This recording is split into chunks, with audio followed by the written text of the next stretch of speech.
Before we advance further into this vid chronicle, show your devotion, offer a like, swear your subscription oath, and unleash the hype protocol. Your loyalty shall be recorded in the annals of this crusade. Imagine the most fanatical, unyielding warrior monks in the galaxy. Then dial that up to 11. That's the Black Templars for you. In the vast armies of the Adeptus Astartes, no chapter is more extreme in its zeal and devotion than these chain-sword-wielding, power-armored crusaders. They are the Emperor's most uncompromising space marines, a brotherhood of knightly fanatics who have spent the last 10,000 years on an endless holy war. No pity, no remorse, no fear. Those are not just words to the Black Templars. They are a way of life and a death sentence for anyone deemed an enemy of the Emperor. This is the story of the Black Templars, a chapter of Space Marines so driven by faith and fury that even their allies sometimes wonder if they've gone off the deep end.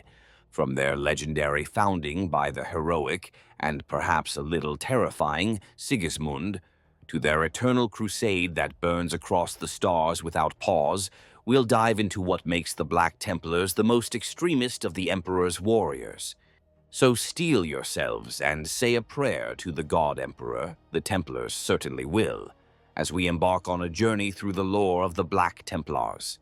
If you thought regular Space Marines were intense, well, you're about to learn why the Black Templars make the Ultramarines look like mellow diplomats by comparison.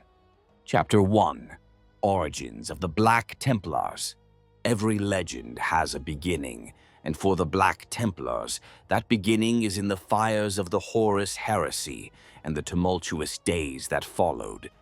Our tale starts over 10 millennia ago, at the end of the galaxy-spanning civil war known as the Horus heresy. As Terra, Holy Earth, burned and the traitor legions besieged the Imperial Palace, a certain space marine rose to prominence, a warrior whose name would become synonymous with unflinching devotion.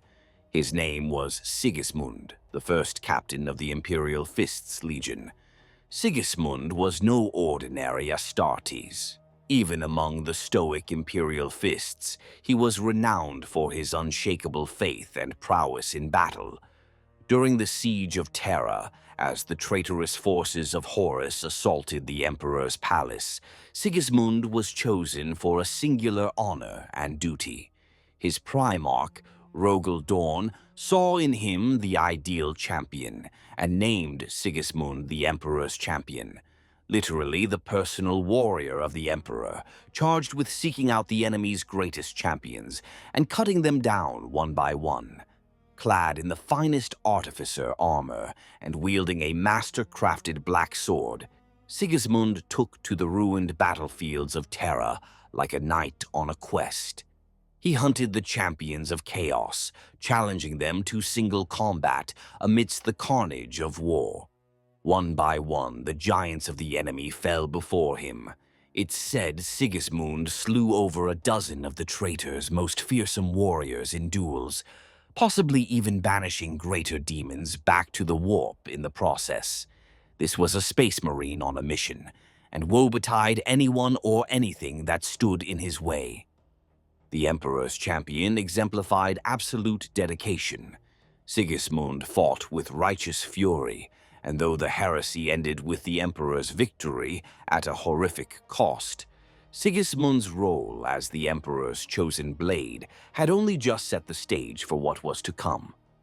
In the aftermath of the heresy, the Imperium had to reform and rebuild from the ashes.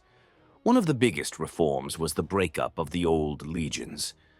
The Primarch Rebute Guilliman, ever the bureaucrat and strategist, proposed the Codex Astartes, a set of rules that would prevent any single Space Marine legion from ever threatening the Imperium again. The legions, which had once numbered tens of thousands of Marines, were to be divided into smaller chapters of about 1,000 warriors each. This was supposed to ensure that no Space Marine force could pull off another Horus-style rebellion, at least not easily. Well, not everyone was thrilled with that idea. Primarch Rogel Dorn, who had commanded the Imperial Fists, the legion from which the Black Templars descend, took the Codex Astartes like a personal insult. He had just defended Terra at unimaginable cost. How dare Guilliman, who was off in Ultramar during the siege, now demand the Imperial Fists split up? Dorn outright refused at first. Tensions ran high. The normally united loyalist Primarchs began taking sides. A few of Dorn's brothers, like Leman Russ of the Space Wolves and Vulcan of the Salamanders, sympathized with him, while others sided with Guilliman's vision of reorganization. For a moment, it looked like the end of the heresy might lead straight into another civil war, this time among the victors. Ultimately, Dorn saw that refusing could tear the Imperium apart when it could least afford it. Reluctantly, he agreed to break his beloved legion into chapters, as the Codex dictated. Thus, in the second founding, around the early 31st millennium, the Imperial Fists Legion was divided into several successor chapters. Dorn remained in command of the original Imperial Fists chapter. Other new chapters were created from his gene seed as well. The Crimson Fists, for example, took many of the younger Marines and went their own way. But for one chapter, our chapter of interest, Dorn chose the best of the best, especially those who shared a certain mindset. Sigismund was at the top of that list. Dorn selected his formidable first captain to lead a new chapter, one that would carry on a very particular legacy. Sigismund gathered to himself the most zealous, driven, and militant veterans of the Imperial Fists. These were Space Marines who, like Sigismund, had a burning fervor in their hearts. Warriors who perhaps found peacetime or garrison duty painfully boring and who viewed the Emperor with something akin to religious reverence. This group of hand-picked zealots would form a chapter initially called the Templars. Sigismund's own heraldry was a striking contrast of black and white, and so the new chapter adopted black armor with white shoulder pads, emblazoned with a red cross. Thus, the Black Templars were born, a name befitting their knightly aesthetic and their somber black battle plate. However, Sigismund's Black Templars were not going to be a normal Codex-compliant chapter by any stretch of the imagination. Right from the outset, Sigismund essentially thumbed his nose at Guilliman's Codex. It's almost comical. While everyone else was busy learning to organize into neat companies and follow the new rules, Sigismund said, "Rules? We have a galaxy to save. Get out of our way." In fact, the entire raison d'etre of the Black Templars was to prove their loyalty to the Emperor in action, not just words. Sigismund took a solemn oath before Dorn and the Emperor, well, the Emperor's entombed form on the Golden Throne, that he and his warriors would never rest in the prosecution of their duties against the enemies of the Imperium. Never. As in, take no breaks, no holidays, no stopping until every heretic, xenos, and traitor was ash. If that sounds like an unrealistic goal, it absolutely is. But that's the kind of uncompromising promise Sigismund made. Thus began the greatest crusade the galaxy has ever seen. Sigismund and the Black Templars didn't settle on a home world or sit around polishing the silverware in a fortress monastery. No, they immediately launched into an imperial crusade, essentially picking up where the Emperor's Great Crusade, which had been interrupted by that whole messy heresy business, left off. They took to the stars aboard a mighty fleet with the massive warship Eternal Crusader, a venerable Gloriana-class battleship from the old days, as their flagship and mobile fortress monastery. Sigismund's plan was as straightforward as it gets: sail out into the galaxy and bring the Emperor's wrath to any and all enemies they could find. To say this was unusual would be an understatement. Most Space Marine chapters eventually claim a planet as their home, a place to recruit and train and resupply. Not the Black Templars. Sigismund deliberately eschewed having a single homeworld. The entire chapter would be fleet-based, broken into roving crusade fleets that could crusade in different regions simultaneously. This gave the Black Templars a huge strategic advantage in terms of flexibility. And conveniently, it also made it very hard for anyone, like, say, snoopy Imperial bureaucrats, to keep track of just how many Black Templars there actually were. Keep that thought in mind. It becomes a point of contention later. Sigismund's refusal to play by the normal rules set the tone for Black Templar culture forever. Here was a chapter master who quite literally ignored the Codex Astartes because he found something better, the direct example of the Emperor and Rogel Dorn.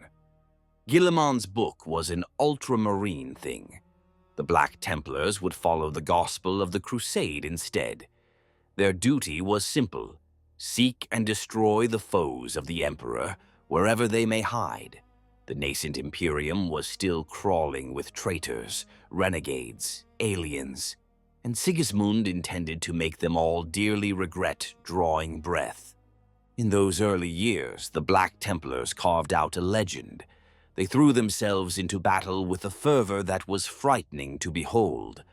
Not even a century after the chapter's founding, they were already earning a reputation as the Emperor's most zealous crusaders. While other chapters were finding their feet, establishing home bases, reorganizing their ranks, the Black Templars were on the move, crossing the stars and delivering fiery judgment. One of their first major campaigns took them to the Donatello system during the tail end of the Great Scouring, the period when loyalists hunted down the traitor remnants after the heresy. Sigismund's fleet encountered a warband of Chaos Space Marines, survivors of the Night Lord's Legion, who had refused to flee into the Eye of Terror with the rest of their kind. These Night Lords had dug in, hoping to distract Imperial forces while their compatriots escaped. The Black Templars fell upon them with unchecked aggression. The battles were brutal and bloody. The Night Lords aren't exactly pushovers. They're maniacs who thrive on terror tactics. But the sheer determination of Sigismund's forces won the day. The heretics were utterly purged. The few who tried to surrender found that the Black Templars don't really do mercy. The chapter's first crusade was already an unmistakable statement.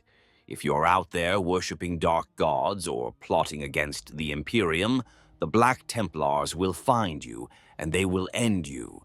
And they won't feel bad about it, not one bit. Sigismund led the Black Templars for centuries. By all accounts, he became almost obsessed with his great oath of never-ending warfare. He particularly fixated on hunting down the traitor legions. When the forces of the War Master Horus had lost at Terra, many of them had fled into that terrible dimensional pit known as the Eye of Terror, a chaos realm where the Emperor's light dimly shines. Sigismund, perhaps still holding a personal grudge, most of the traitor Primarchs and their legions had escaped justice after causing so much suffering, would often guide his crusades toward the Eye's vicinity, intercepting any raids or incursions by the traitors. In a darkly poetic way, the Black Templars took it upon themselves to be the guardians at the threshold of hell, if only so they could lash out into hell and strike its denizens. The defining moment of Sigismund's later career came in the year 781 M31, roughly a century after the heresy, during an event the Imperium remembers with dread as the First Black Crusade. Don't let the similar name fool you. Black Crusade here refers not to the Black Templars, but to a chaos invasion led by a new rising enemy, Abaddon the Despoiler, the successor to Horus. This was the first major attempt by Chaos forces to break out of the Eye of Terror and rampage across the Imperium since the heresy's end. Naturally, the Black Templars were in the thick of it. High Marshal Sigismund, by this time one of the most venerable warriors alive, well over 1,000 years old and still an absolute terror on the battlefield, personally led a massive Black Templar fleet to counter the Chaos incursion at the Cadia system, the gateway to the Eye of Terror. In the cataclysmic battles that followed, the Black Templars clashed with Abaddon's horde, which included the Black Legion, formerly Horus's Luna Wolves, Sons of Horus, rebranded, now led by Abaddon. The fighting was fierce beyond belief. The Eternal Crusader itself, the Templars' flagship, was boarded by Black Legion forces in a bold attempt to kill Sigismund and decapitate the Crusade. And here we have the showdown of showdowns, Sigismund versus Abaddon.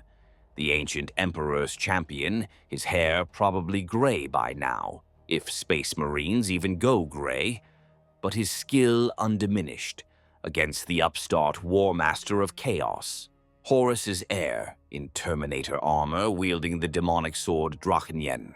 It was one for the ages. Sigismund, true to form, did not hesitate to challenge Abaddon in single combat. Now, Abaddon, in later lore, is practically a demigod of chaos, but back then he was still merely a very powerful Chaos Space Marine with a lot to prove. The two dueled, and in the end Sigismund was mortally wounded by Abaddon.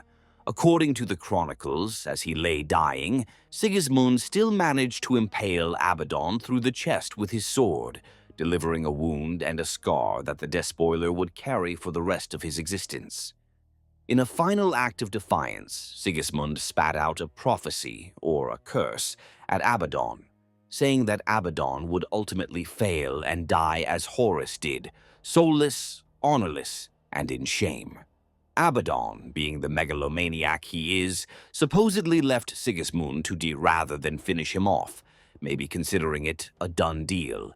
The Black Legion departed after that costly fight, leaving the Imperium bloodied but not broken. Sigismund's body was recovered by his brethren. The first High Marshal of the Black Templars died as he lived, fighting till his last breath, unyielding and utterly fearless. Sigismund's death could have spelled doom or disarray for the young chapter, but it did not. By this point, the culture and momentum he instilled was so strong that the Black Templars didn't falter. Another of their number stepped up to take the mantle of High Marshal, the title the chapter uses for their chapter master, in honor of their Crusader Knight heritage. And crucially, every High Marshal after Sigismund renewed the same oath he swore, that the Black Templars would never cease in their crusade. In effect, Sigismund's personal vow became a chapter-wide, eternal mandate. From here on, the Black Templars were set on a singular path, an ongoing, unending war of faith. They embraced the identity of wandering knights-errant, upholding the honor of the Emperor across the stars. If the Imperial fists had been stoic castle builders, the Black Templars were roaming knight crusaders. They would deliberately diverge more and more from the norms of other Space Marines, where many chapters settled into the codex structure and developed defined homeworld traditions. The Black Templars doubled down on being different. They were out to prove that their way, zeal and total war, was not only as valid as the codex, but perhaps superior in its results. After all, who could question their loyalty? They were fighting the Emperor's enemies everywhere all the time. If that meant bending some rules, so be it. Thus ends the origin chapter of the Black Templars. Born from the ashes of heresy and forged by Sigismund's oath, they departed Terra as crusading nomads and never looked back. While other chapters built fortresses, the Black Templars built legends. They have no fixed abode beyond their warships. Their true home is the battlefield. Their early victories and sacrifices set the stage, but it was only the beginning. Next, we'll delve into what these zealous Marines actually believe, what fuels their fiery commitment, and how their chapter operates in practice. Because it's not just about war for the Black Templars, it's war driven by a very intense creed. Chapter 2. Zeal and Creed of the Templars. If there's one word that truly defines the Black Templars, it's zeal. These Space Marines don't just wage war, they wage holy war. Their entire ethos and organization are built around a near-religious fervor that sets them apart even among the emperor-worshipping masses of the Imperium. To understand what makes the Black Templars tick and what makes them so extremist, we have to look at their beliefs, traditions, and the strict code of conduct they follow. Be warned, subtlety is not a notable trait in this chapter's doctrine. First and foremost, the Black Templars are devout followers of the Imperial Creed. They literally worship the Emperor as a god. Now, you might think, don't all loyal citizens of the Imperium worship the Emperor as a god? Yes, but most Space Marines actually don't, at least not traditionally. Space Marines were originally meant to embody the Imperial truth, which was all about rationality and not treating the Emperor as a deity. Many chapters still see the Emperor as a revered leader or even a father figure, but not necessarily a god to pray to. The Imperial Fists, for instance, under Rogel Dorn's guidance, were loyal and devoted, but not exactly saying the rosary every night. The Black Templars, however, went full-on religious zealot over the millennia. They have more in common with the fanatical priests of the ecclesiarchy than with their more level-headed Space Marine cousins.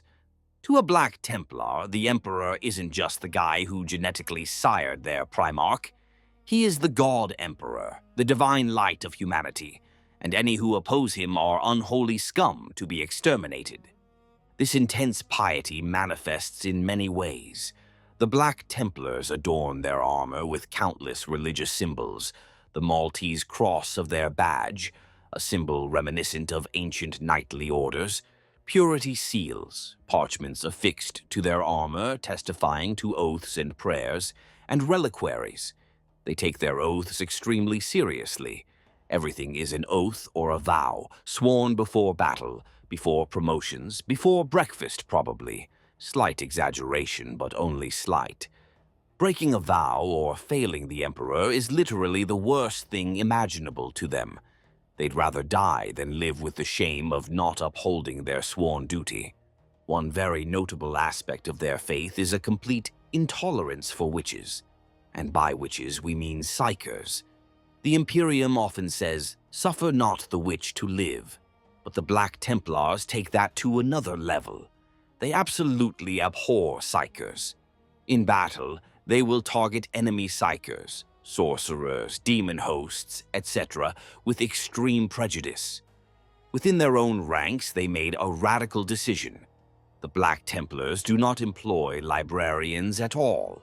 Librarians, of course, are Space Marine psychers, battle mages who can use the warp to do things like hurl lightning or telekinetically crush foes. Almost every Space Marine chapter has librarians, and they're very useful specialists, but the Black Templars have none. At some point in their history, and the exact details are lost or deliberately buried, they phased out or outright banished their librarius. Some say it's because, as the Templars grew more religious, they hearkened back to the Emperor's Edict of Nicaea. During the Great Crusade, the Emperor had once forbidden Legion Psychers, a rule that was later reversed out of necessity. Others suspect that perhaps their librarians were all killed in some ancient disaster. There's speculation that the event called the Howling, which we'll discuss later, might have had something to do with that. Whatever the cause, for thousands of years the Black Templars have fielded zero psychers among their brethren. They consider relying on the warp's tricks to be a spiritual contamination, and honestly, they probably relish the added challenge. It's very on-brand for them to say, "Who needs magic powers? The Emperor provides, and our faith is our shield."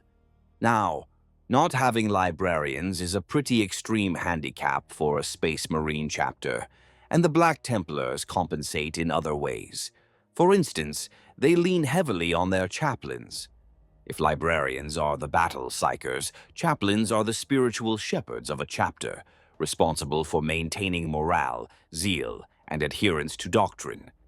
Needless to say, the Black Templars chaplains are among the most fire and brimstone individuals you'll ever find. They are clad in black, with skull-faced helmets, chanting litanies of hate and purity through vox amplifiers as they charge into battle. A Black Templar chaplain doesn't just lead prayers. He might personally beat scripture into a marine if needed, figuratively, we think. One of the most renowned examples is Chaplain Grimaldus, whose deeds we'll revisit later. He embodies the chapter's faith and refusal to yield. The chaplains essentially fill the role of keeping the Black Templars on their righteous, some might say murderous, path. In absence of librarians, the chaplaincy also takes on duties such as maintaining the chapter's histories and rituals. On the Templars' flagship Eternal Crusader, there is a vast hall of records where quill-wielding servitors and scribes chronicle every deed of every crusade. It's an old-school, monk-like approach to record-keeping, fitting for a chapter that imagines itself a martial monastic order. Another hallmark of Black Templar creed is captured by their iconic motto: "No pity, no remorse, no fear."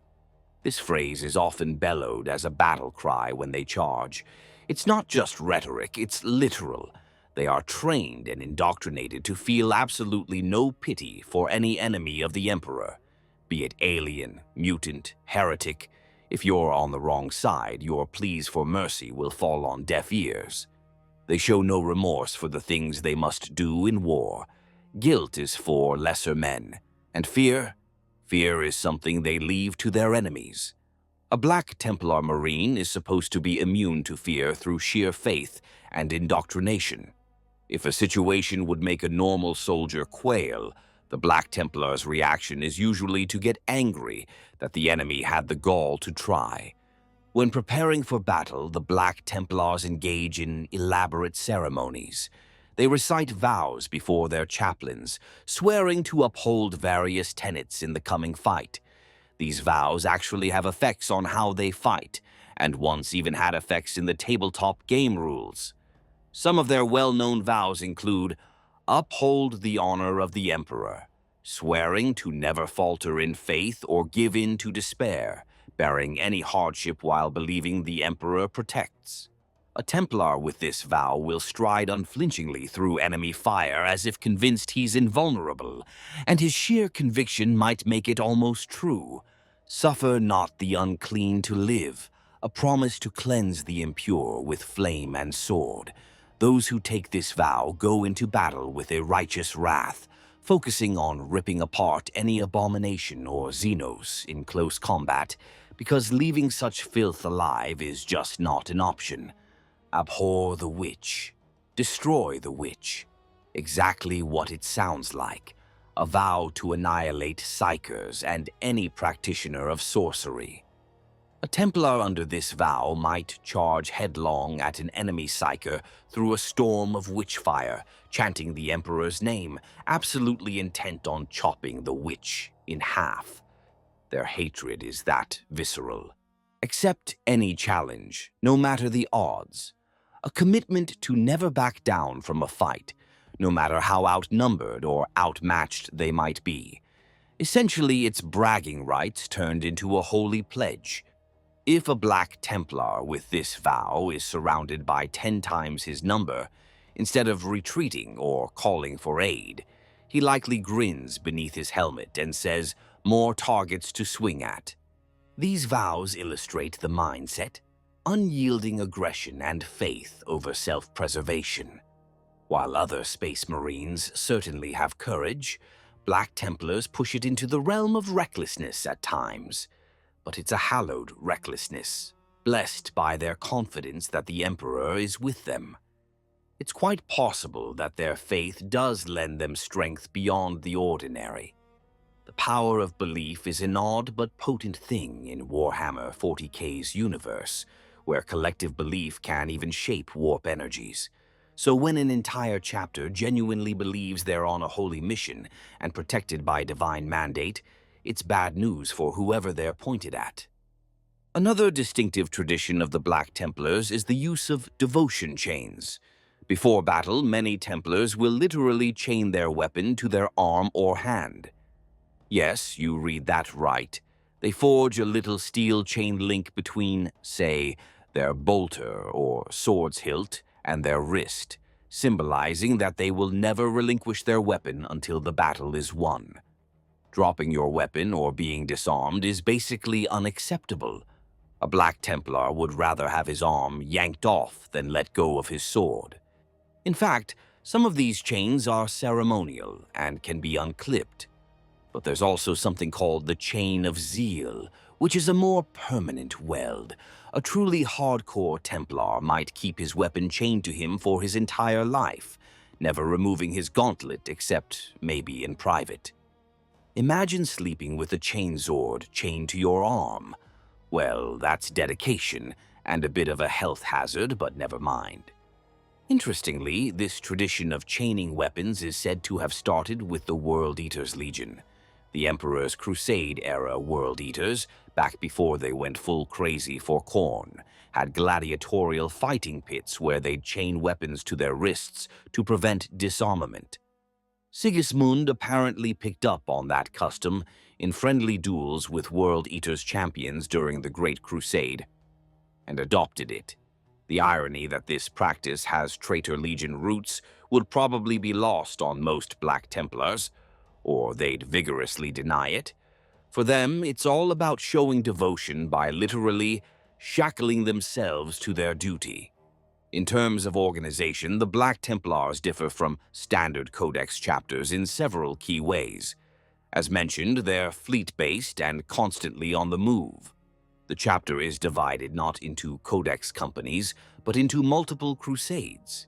Each crusading force is led by a Marshal, equivalent to a captain, or sometimes by the High Marshal himself, if it's a particularly large or important crusade. Because they can have many crusades active simultaneously, the number of Black Templars out there is often suspected to be far more than 1,000. In fact, the Inquisition and some more Codex-adherent chapters have long scratched their heads, and likely ground their teeth, over the fact that the Black Templars blatantly ignore the 1,000 Marine limit. Estimates vary, but it's believed there could be 5,000 or more Black Templars spread across their crusades. They get away with it because their forces are never all in one place to count, and because, well, they're doing valuable work slaughtering enemies. And who's going to barge onto the Eternal Crusader and audit them?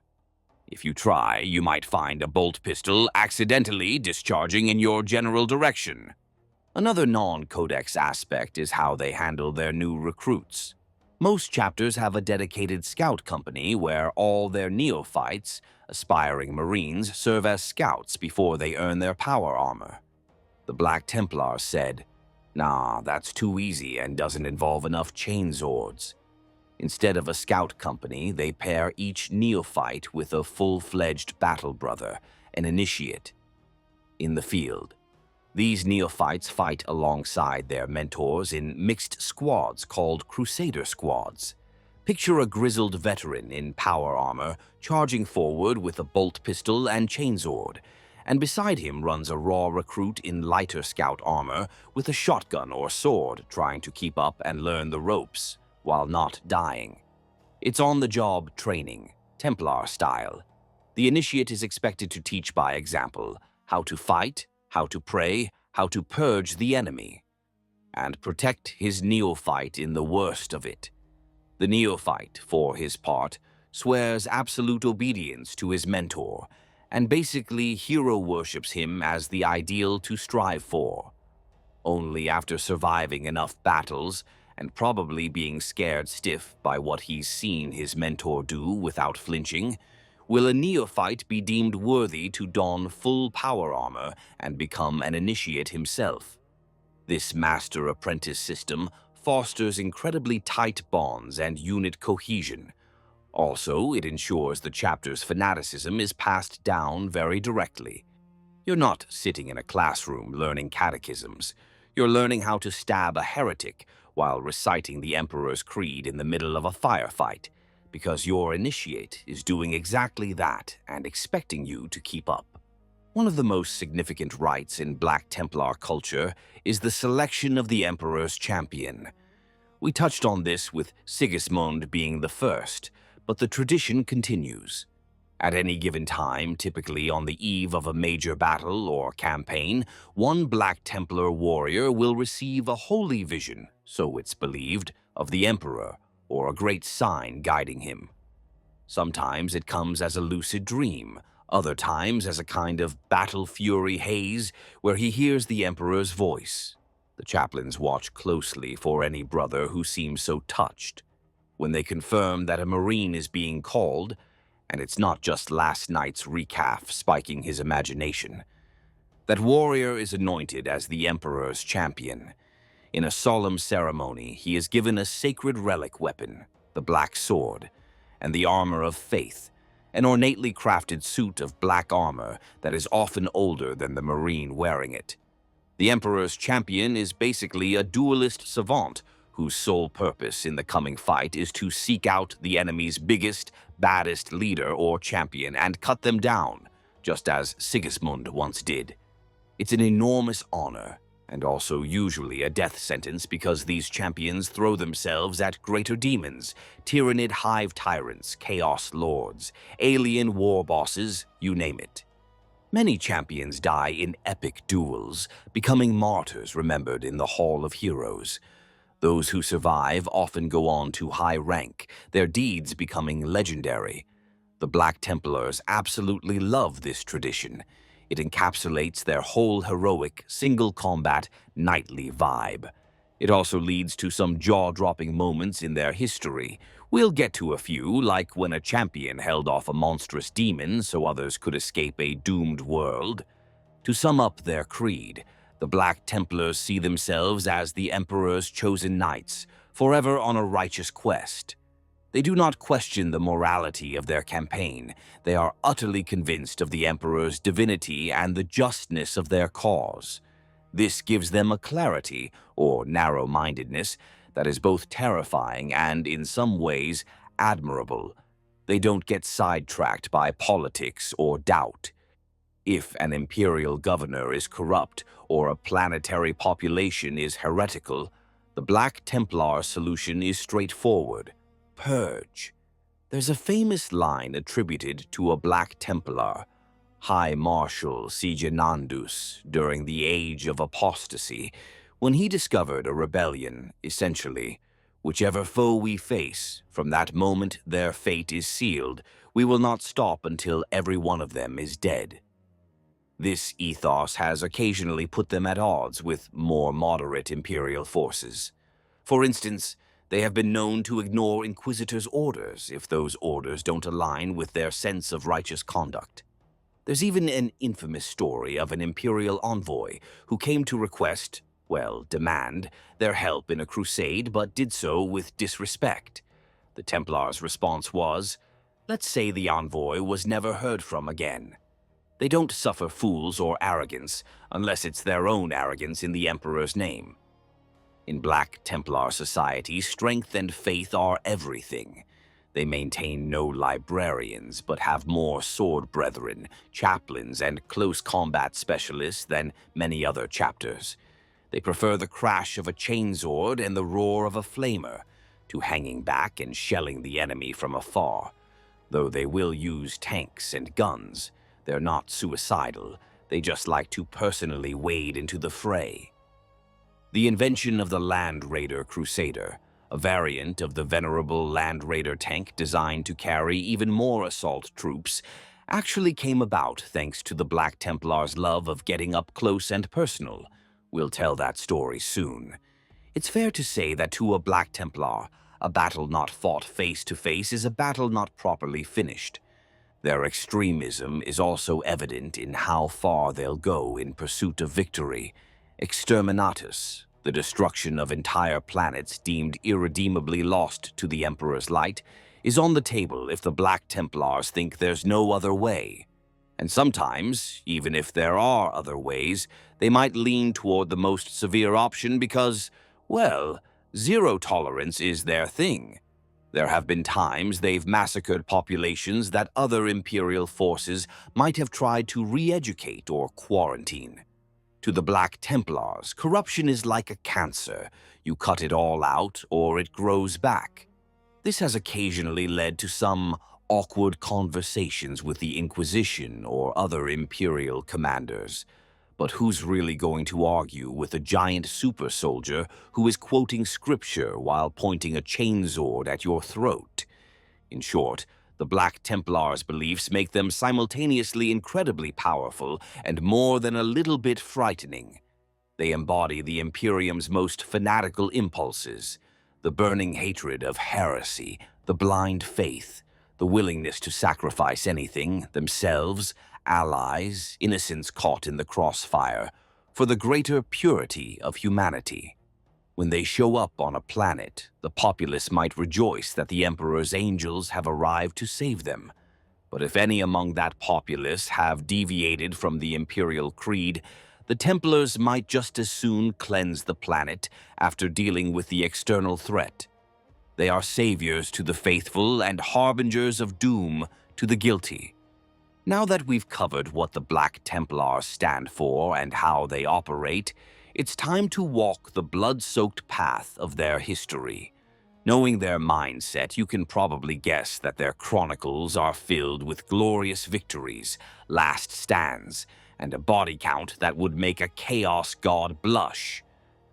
Buckle up, or chain yourself in. This Eternal Crusade is about to storm through the ages. Chapter 3: 10 Millennia of Crusade. For over 10,000 years, the Black Templars have rampaged across the galaxy on their holy quest.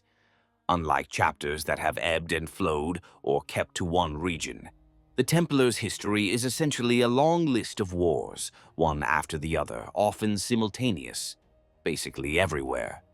They call it the Eternal Crusade, and it truly hasn't stopped since Sigismund swore that oath. If we were to detail every single engagement, we'd be here for another 10,000 years ourselves. So instead, let's highlight some of the most significant and telling campaigns from each era of Imperial history. These are the wars and battles that forged the Black Templars' fierce reputation, and sometimes nearly broke them, demonstrating both their heroism and their unforgiving extremism. The Great Scouring and Early Crusades.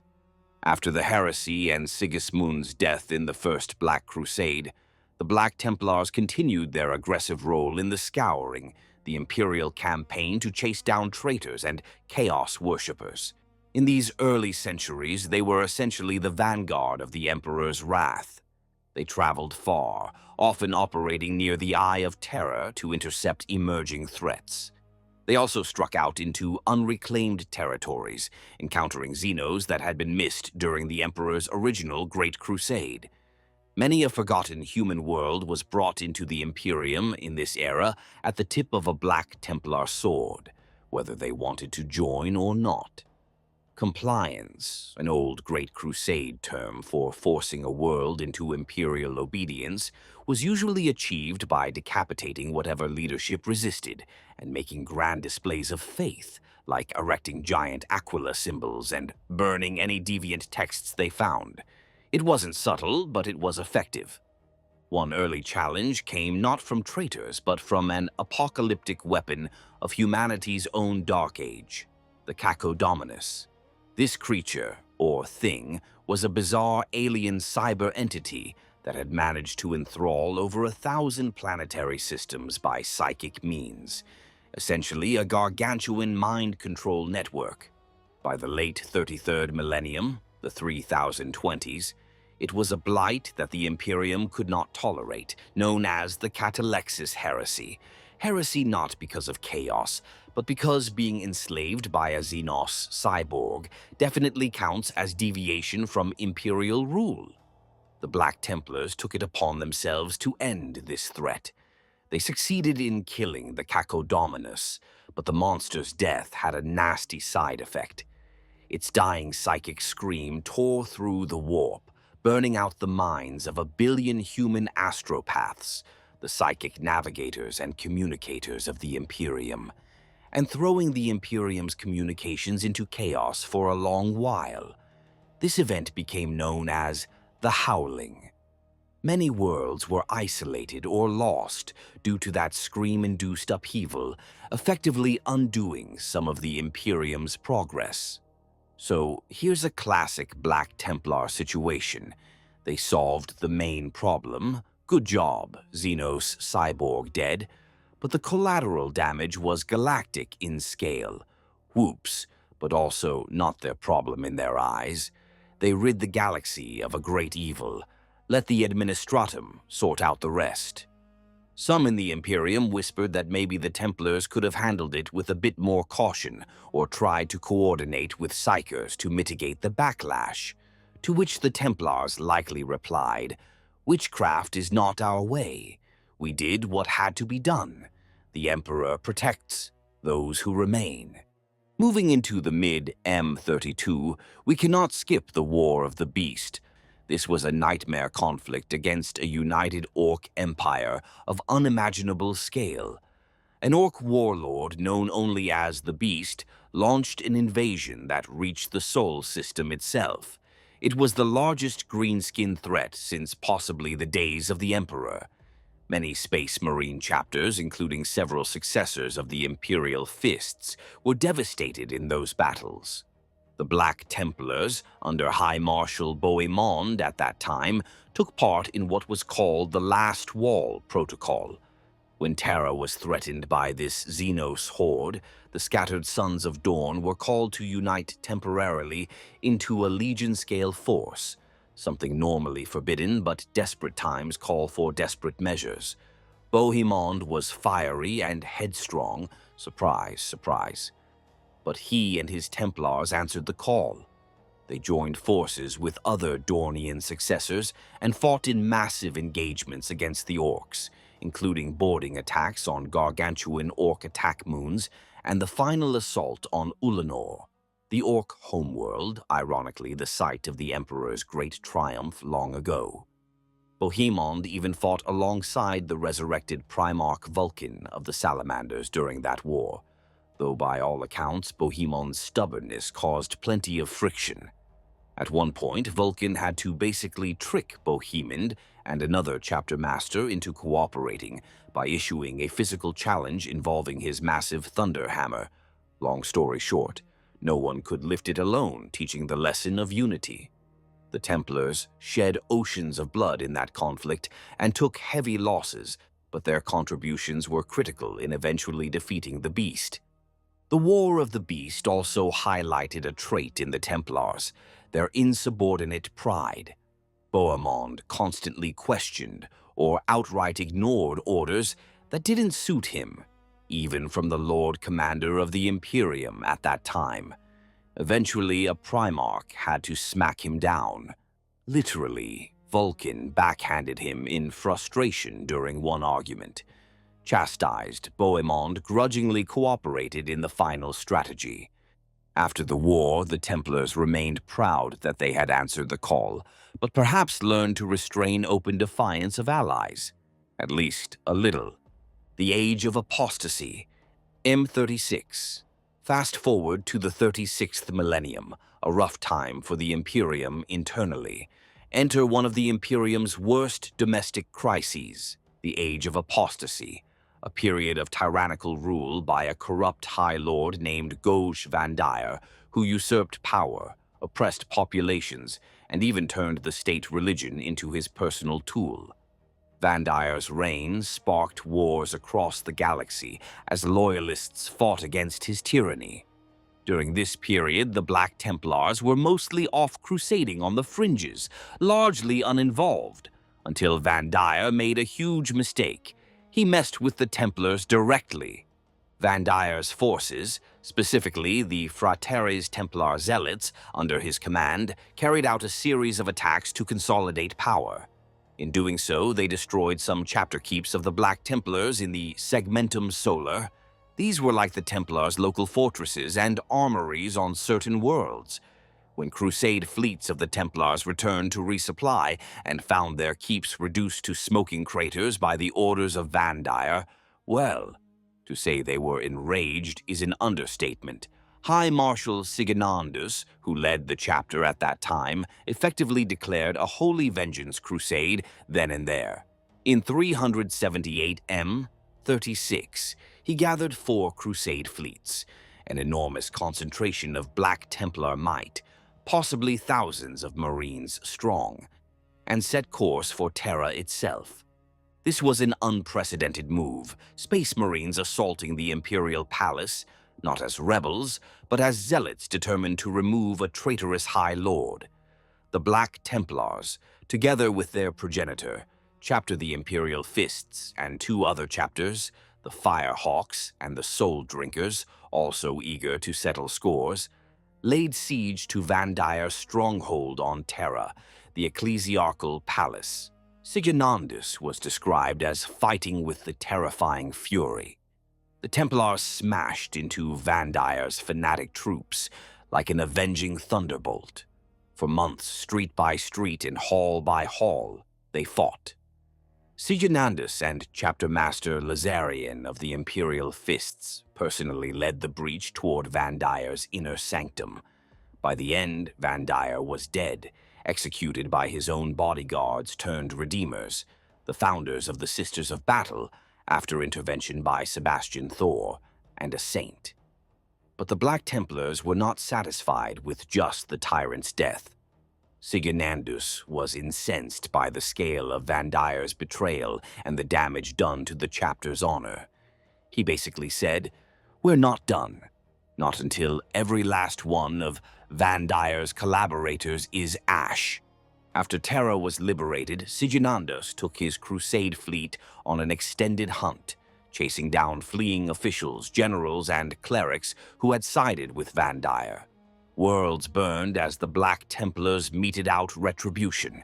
They toppled regimes, executed heretical governors, and purged cults that had arisen in the chaos. It's written that Sigismund continued this zealous rampage until his eventual death in 522 M36. By then, he had earned a reputation as perhaps the most fearsome High Marshal in terms of sheer ruthless vengeance.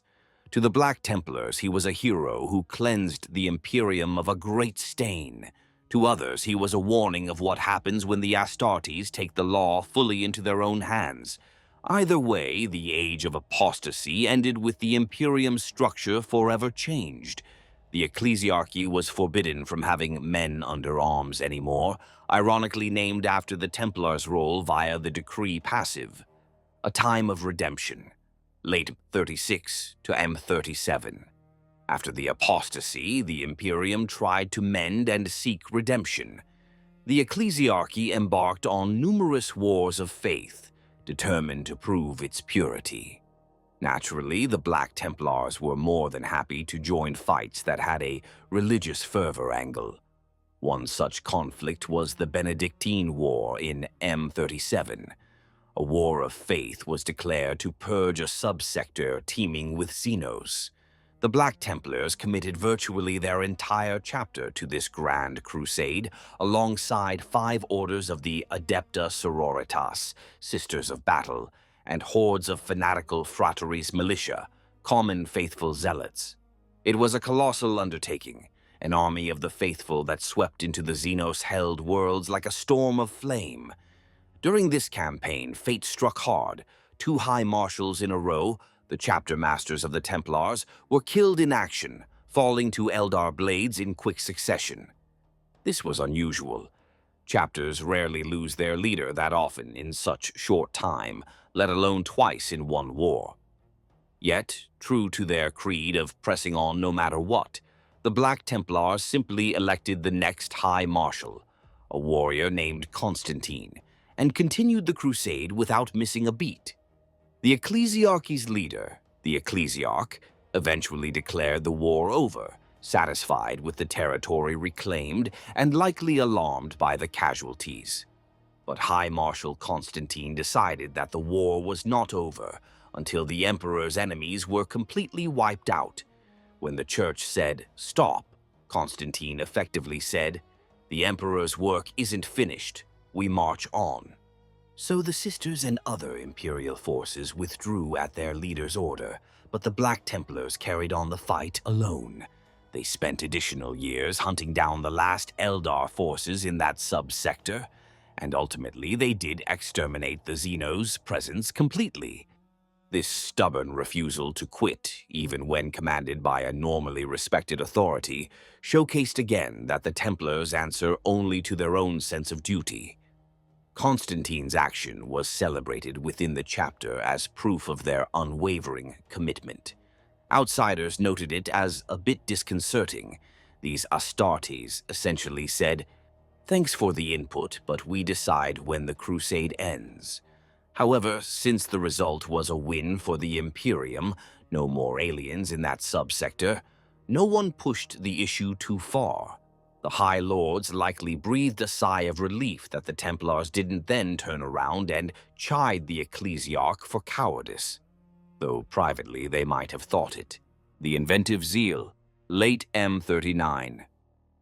The Black Templars aren't typically known for technological innovation.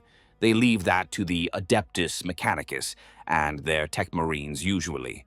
But one famous exception is the creation of the Land Raider Crusader.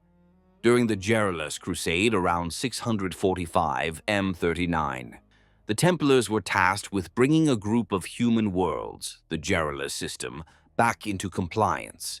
These worlds had been isolated for ages and had grown prideful and defiant. The Black Templars and accompanying Imperial forces initially swept aside outlying resistance, but when it came to assaulting the primary hive cities of Garrulous, they hit a snag. The hives were enormous, heavily fortified urban bastions. The initial assaults were bloody and repulsed. Conventional land raiders, the standard tank, armed with big las cannons, weren't ideal for city fight. They couldn't carry enough troops, and the big guns were overkill for narrow streets while leaving less room for infantry. A Black Templars tech marine artificer named Symagus devised a solution. He stripped the standard Land Raider of its large Lascanon sponsons, thereby freeing up a lot of internal space and weight. He then outfitted the vehicle with additional troop seating, extra frontal armor, and hurricane bolter arrays for saturating close-range fire. The new configuration could ferry a dozen or more battle brothers straight to the front and had an assault ramp to let them charge out rapidly. Thus the Land Raider Crusader was born, a perfect close-quarters assault tank for the Templars' preferred style. With these new behemoths spearheading the attacks, the Black Templars stormed the Garrulous hive cities. The Land Raider Crusaders barreled through defenses that had stymied them before, disgorging squads of chainsword-swinging marines right into the heart of the enemy lines. The hives fell one by one. High Marshal Ludolus, who led that crusade, noted that without Symagus' innovation, the campaign might have dragged on far longer with higher casualties. The design was later adopted by other chapters. Even the Adeptus Mechanicus grudgingly approved it, since it clearly worked and used standard parts creatively. It's a point of pride that the Black Templars' fervor literally shaped their war gear. They wanted to get into melee faster, and so they remade one of the Imperium's most sacred tanks to suit that need, Ages of War and Valor. M39 to M41. Across the 39th and 40th millennia, the Black Templars were involved in countless conflicts. They called these periods the Ages of Apostasy and Redemption, and then the Nova Terra Interregnum, the Waning, etc. But for Templars, it was all just more crusading, more purging. A few standout campaigns illustrate their far-reaching zeal. The Barbarous Incursion, 831 M35. Records are scant, apparently sealed and forbidden after the fact. but the Templars took part in a campaign named for Barbarous. Whatever they fought or found was deemed too dark to share. Given their tolerance for horror, one wonders what was so unspeakable. The Terran Crusade, Wars of Apostasy. We already covered this. Sigismund and Coamdi storming Terra to oust Van Dyer.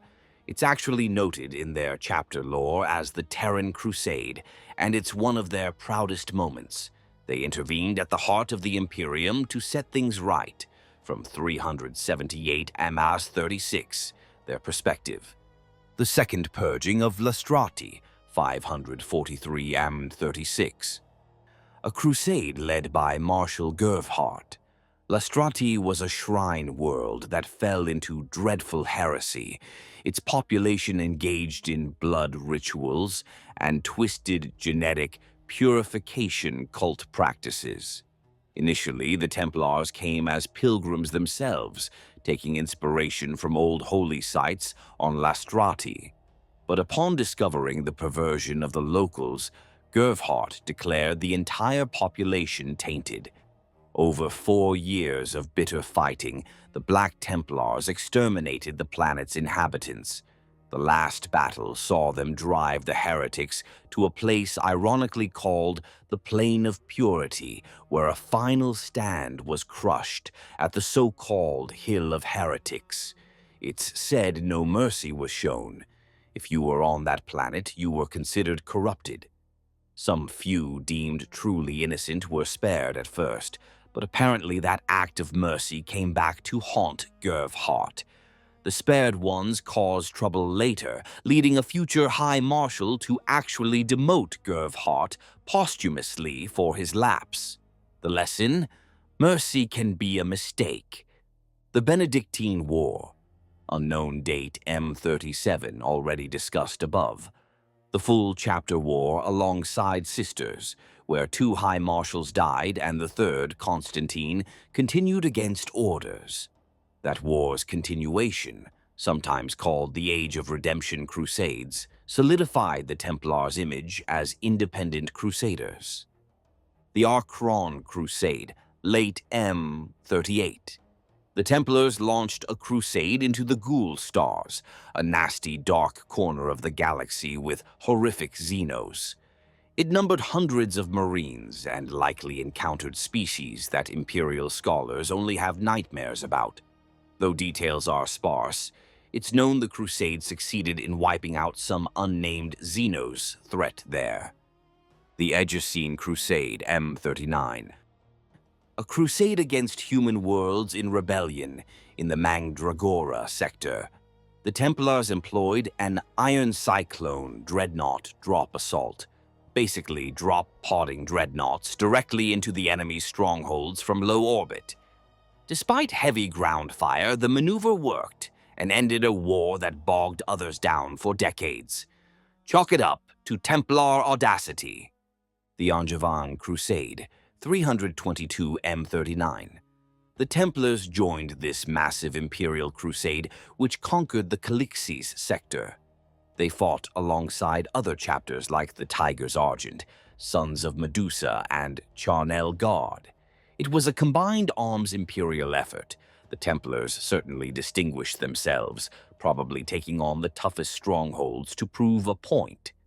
The Jerulus Crusade, 645 M39. We covered this with the Land Raider Crusader invention. Led by High Marshal Ludoldus, it also hints at something notable. Ludoldus appears in records spanning 2,000 years, from Jerulus in M39 to Vinculus in M41. If that's truly the same person, he lived an extraordinarily long time, even for a space marine. The Templars likely attribute that to the Emperor's blessing, where others might whisper suspensors and rejuvenate treatments maybe. But hey, faith can keep one alive. The Donian Crusade, 985 M39. A campaign to curb a growing orc presence in the Donian sector.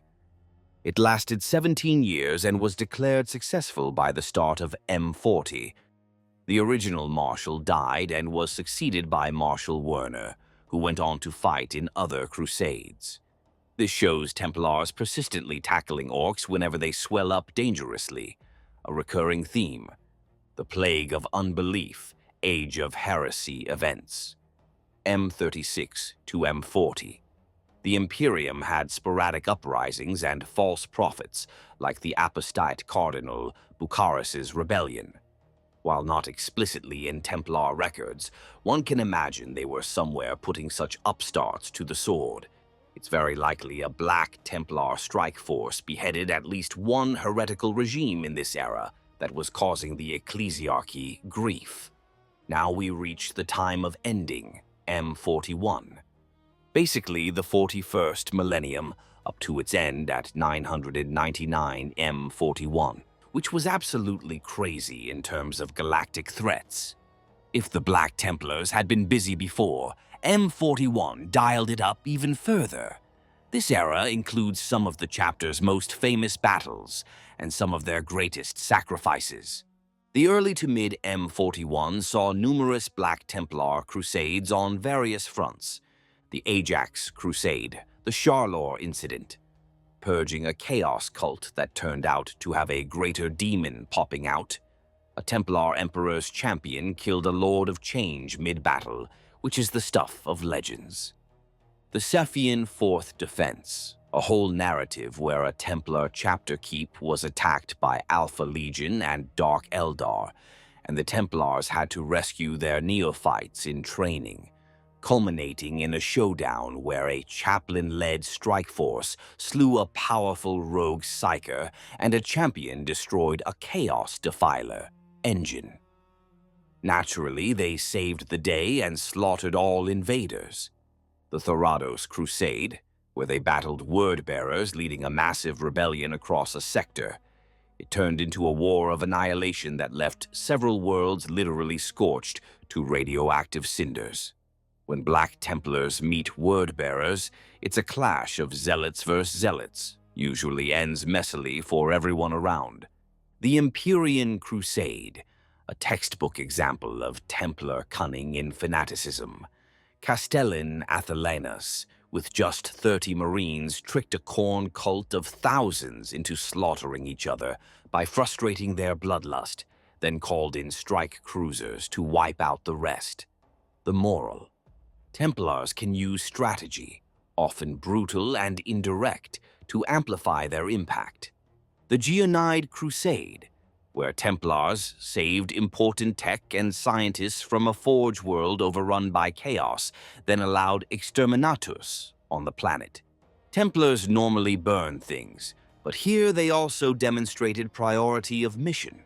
They retrieved precious knowledge before letting the world burn, so they understand value, but still no mercy to the corrupted population.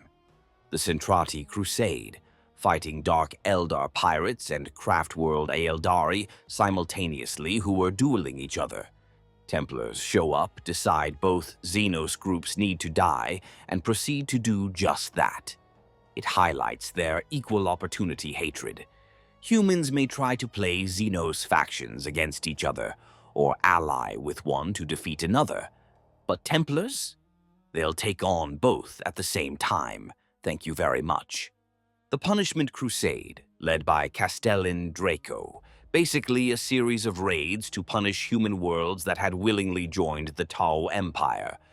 The Templars see human defectors to Xenos as the worst kind of traitors, so they conducted exemplary retribution, hitting those colonies and wiping out the collaborators.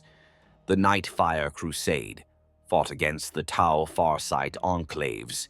Chaplain Haldred was said to become so filled with the Emperor's spirit mid-battle that a special Reclusium squad formed around him as bodyguards, and they carved through Tau battlesuits like wheat.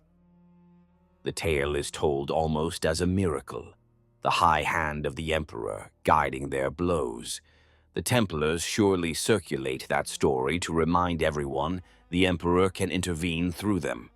The Battle of Lilia Mundi, a recruiting feral world of theirs attacked by Craftworld Saim Han Eldar. A small garrison of Templars and native tribal warriors held out until reinforcements arrived, after which they drove off the Elder.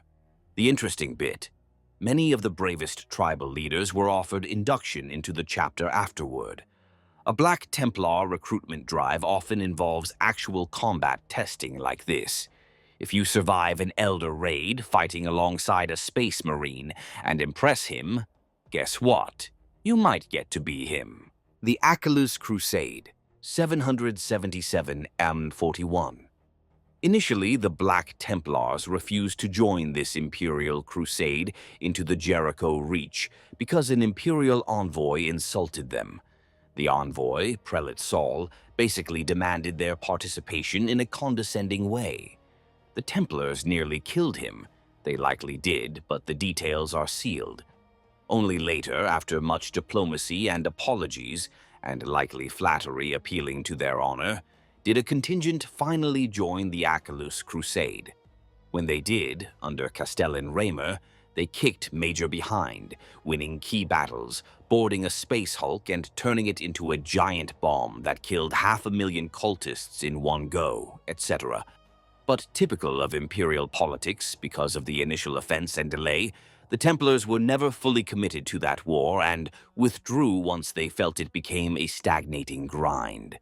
This story underlines that while you can get Templars on side, you must ask with respect, not order with threats. The defense of Aralan. A gas giant's floating hive cities got hit with a psychic plague, witch curse, causing uncontrolled psyker explosions. The Templars turned around mid-crusade to intervene. They did what you'd expect, smashed into those hives with gunships, and literally killed every single person showing any psychic ability, and quite a lot of others who got in the way. The phrasing in records: they massacred entire districts, after which any survivors were too terrified to oppose them. In effect, they cut the head, the witches, out by cutting a lot of other parts out too. Extreme, but they solved the crisis.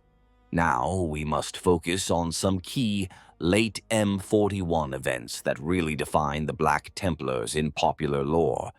The Vinculus Crusade, 833 M41. Not as widely known outside lore circles, but very important internally, because this is where a young Helbrecht, then a neophyte, cut his teeth. The crusade was launched to eliminate a chaos-tainted cult called the Servants of the Shroud, or a death cult, plaguing the Pelargon cluster. Inquisitor Vinculus led the Imperial forces, aided by the Order of the Bloody Rose, Sisters of Battle, and the Black Templars under High Marshal Ludaldus. They traced the cult to a hellish lava planet, where they assaulted a massive temple the cult had built. During the assault, the Inquisitor himself engaged the cult leader in single combat and killed him, only to discover the cult leader was possessed. The dying cultist's body served as a gateway for a greater demon of Khorne, a terrifying bloodthirster, to manifest. Chaos broke loose, literally. This greater demon started tearing apart Imperial troops. High Marshal Ludaldus, the Emperor's champion Ulricus, and Canoness Jasmine of the Sisters all charged the bloodthirster together. Despite their faith and skill, the demon was overpowering. Bloodthirsters are no joke. In a desperate move, Ludaldus took out a sacred relic, the Holy Orb of Antioch, cheekily named after the comedic Holy Hand grenade from Monty Python. Yes, that's official lore. Warhammer has its wry moments. He threw this blessed grenade into a chasm of magma in the temple, triggering a massive volcanic explosion that began to collapse the whole temple structure. The floor gave way, and the possessed Inquisitor, with the demon inside him, fell into the lava below. Essentially, Ludaldus didn't manage to slay the bloodthirster outright, but he bombed the place so thoroughly that the daemon's host was swallowed by molten rock. The remaining Imperial forces scrambled to escape as everything fell apart. The Black Templars took losses. Some gunships were lost to the ensuing eruption and storms, but most managed to evacuate. They then did the prudent thing and orbital bombarded the entire site into oblivion, just to be sure the demon, or anything else, wasn't coming back. For the Black Templars, this crusade was a resounding if costly victory over a major demon threat. It also taught them that sometimes a tactical retreat with some high-yield explosives is acceptable when faced with an unkillable foe. Blow it back to hell and withdraw to fight another day. Young Helbrecht, witnessing these events, likely learned a lot about the unpredictable nature of chaos and the value of decisive, if unorthodox, action. The Third War for Armageddon. Now we come to arguably the most famous Black Templar engagement in recent memory, largely because of the heroism of one chaplain and the sheer scale of the war. Armageddon is a crucial industrial hive world that has been invaded by orcs multiple times. In its third war, the orcs, led by the infamous warlord Gazkul Mag Uruk Thraka, launched the largest greenskin invasion since the War of the Beast. Literally millions of orcs, a worldwide war. The Black Templars were among the first Astartes responders. High Marshal Helbrecht took charge of all Space Marine naval forces in the system. His reputation as a fleet commander was solidified here. On the ground, contingents of Black Templars spread out to key battle zones. The most storied of these was the Hellsreach Crusade. Hive Hellsreach was one of the planet's major cities and the primary port on an ocean, as well as site of a holy temple of the Emperor. The defense of Hellsreach was given to Reclusiarch Grimaldus, recently elevated to head chaplain after his predecessor's death in initial fighting, and about 100 Black Templars, plus whatever local regiments and allies could be mustered, primarily the Armageddon Steel Legion. Guard, a small Titan Legion detachment, god machines of Legio Invigilata, some Sisters of Battle from the Order of the Argent Shroud, and masses of citizen militia. It was a patchwork army, but under Grimaldus's leadership, they braced for an orc horde of gargantuan proportions. The siege of Hellsreach was apocalyptic. Waves upon waves of orcs crashed against the city defenses. The Templars led from the front at every breach. Grimaldus stalked the battlefield like a vengeful spirit, reciting prayers and battle hymns that blasted through vox speakers, keeping the defenders fighting when lesser men would have broken. The orcs gave no quarter, and neither did the Templars. As the fight dragged on, nearly every district of the city turned into rubble. The Black Templars took losses. Grimaldus's own close brothers, his assigned sword brethren, died one by one holding key positions. One famous stand was at the Temple of the Emperor Ascendant. Grimaldus and a handful of Templars and Mechanicus tech priests held this temple against thousands of orcs. They refused to fall back even as the structure was collapsing. Eventually, the temple did collapse on top of them. It was assumed Grimaldus perished in that moment. The orcs overran it, and it came down in fire and ruin. But Grimaldus had survived, barely, protected by sheer luck, or the Emperor's will, under rubble. When he later emerged, he was carrying the temple's holy relic, a massive ornate cross, on his back. He saved that symbol so it would not be lost to the greenskins. That image, a lone, battered chaplain hauling a holy icon through the smoke of a destroyed temple, is immortalized in Templar lore. Hellsreach, by the way, held. The defenders, by Herculean effort and many heroic sacrifices, including multiple Titans going down fighting in the streets, managed to exhaust the orc onslaught until reinforcements could arrive to relieve them. The orcs eventually withdrew to fight elsewhere on Armageddon, and Thraka's overall invasion was thwarted by the combined efforts of Imperial forces planet-wide. But it was very close. If not for Grimaldus and those 100 Templars, Hellsreach would have been lost for sure, and perhaps Armageddon along with it. For his deeds, Grimaldus was hailed as the hero of Hell's Reach. Though he personally felt only bitterness at the immense loss of life, I failed to save the city. The city was destroyed. We just held the ground it stood on. Kind of attitude. He became a living legend. When Black Templars recruits hear stories at the fires in the Reclusium, the tale of Hell's Reach is among them. How a chaplain's faith held a line that logically should have crumbled. How even in utter ruin, a Templar will crawl out of the ashes with the Emperor's symbol held high. Meanwhile, elsewhere on Armageddon, High Marshal Helbrecht and legendary Commissar Yarrick teamed up as a scalpel to hunt Thraka. They never managed to corner him on Armageddon. The warlord escaped when the tide turned against the Orcs. After the war, Helbrecht and Yarrick stood on the ash wastes of Armageddon and swore an oath of vengeance. They pledged not to rest until Gazg-Kul Thraka was dead once and for all. This set the stage for a saga that would unfold over the next few years. The hunt for Gazg-Kul. Helbrecht diverted a significant portion of the chapter's strength to this personal crusade. It was somewhat unofficial. The Imperium had bigger problems, but Helbrecht's honor was on the line.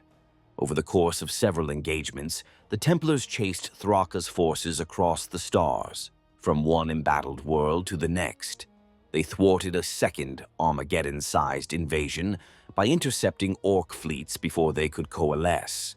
They destroyed nascent Orc warbands wherever they found them, trying to deny Gazg-Kul new armies.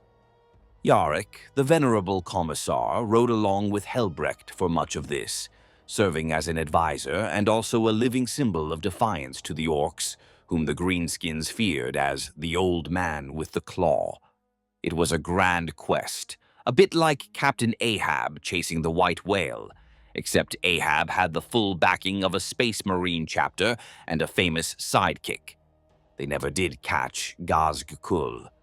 The cunning Orc always managed to slip away or divert to fight another day.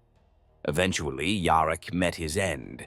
In the current lore, it's implied Thraka actually killed him in a duel or had him executed, a dark turn to that story. Helbrecht, however, remains bound by that oath.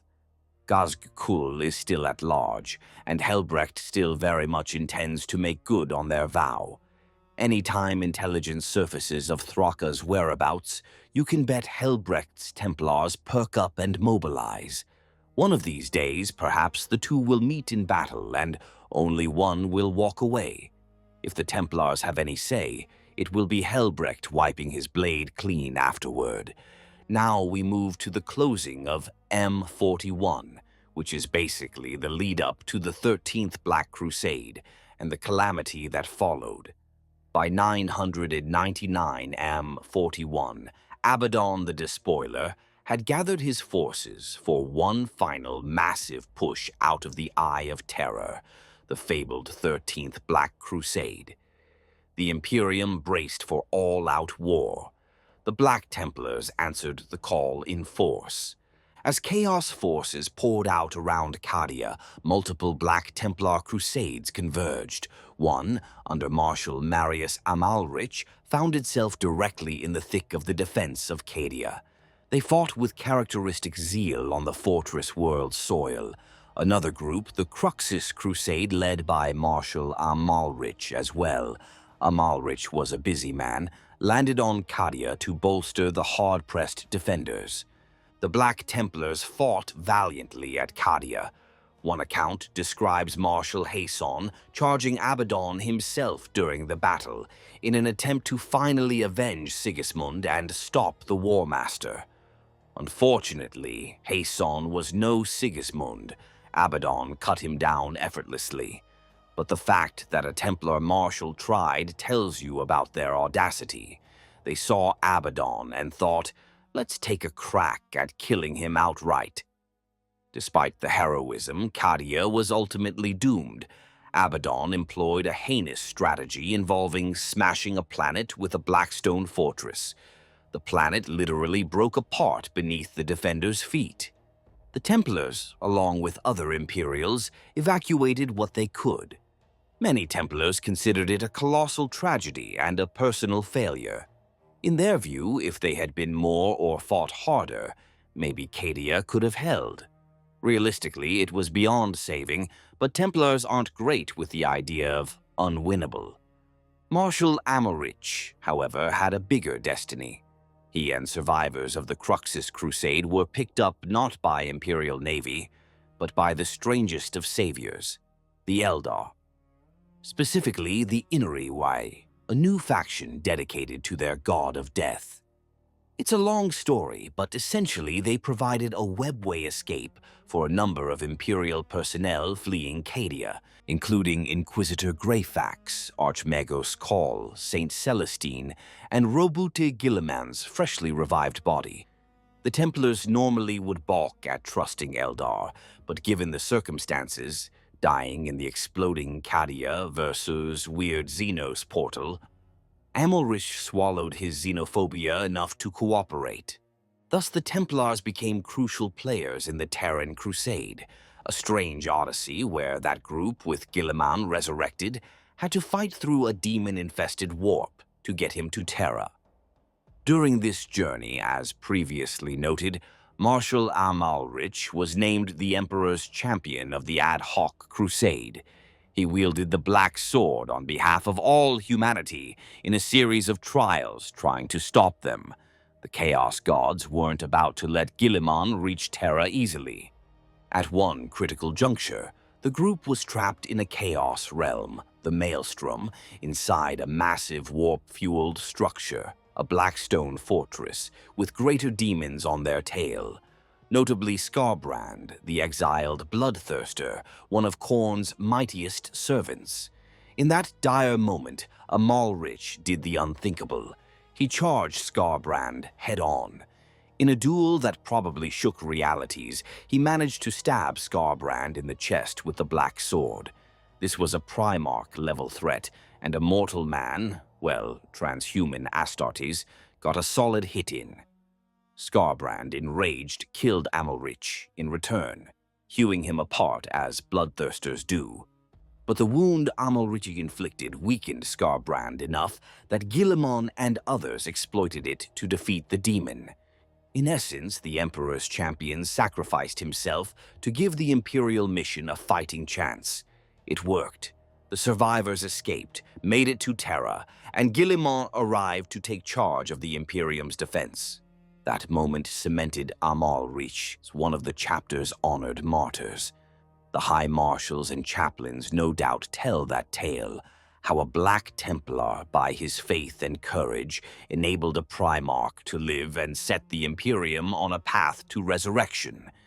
It's likely they consider Amalrich's last act as proof that the Emperor guides their blades. How else could a mortal wound an immortal demon so as to aid a demigod's victory? With Guilliman now active and the Imperium reeling from the catastrophe of Cadia's fall, a new era began. The era Indomitus, ushered in by the birth of the Great Rift. We'll discuss that in the next chapter, but suffice to say, in the closing of M41.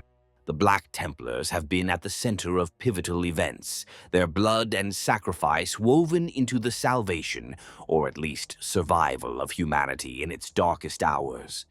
They lost worlds, they lost leaders, yet they never lost sight of their mission, to punish the enemies of the Emperor, no matter the cost.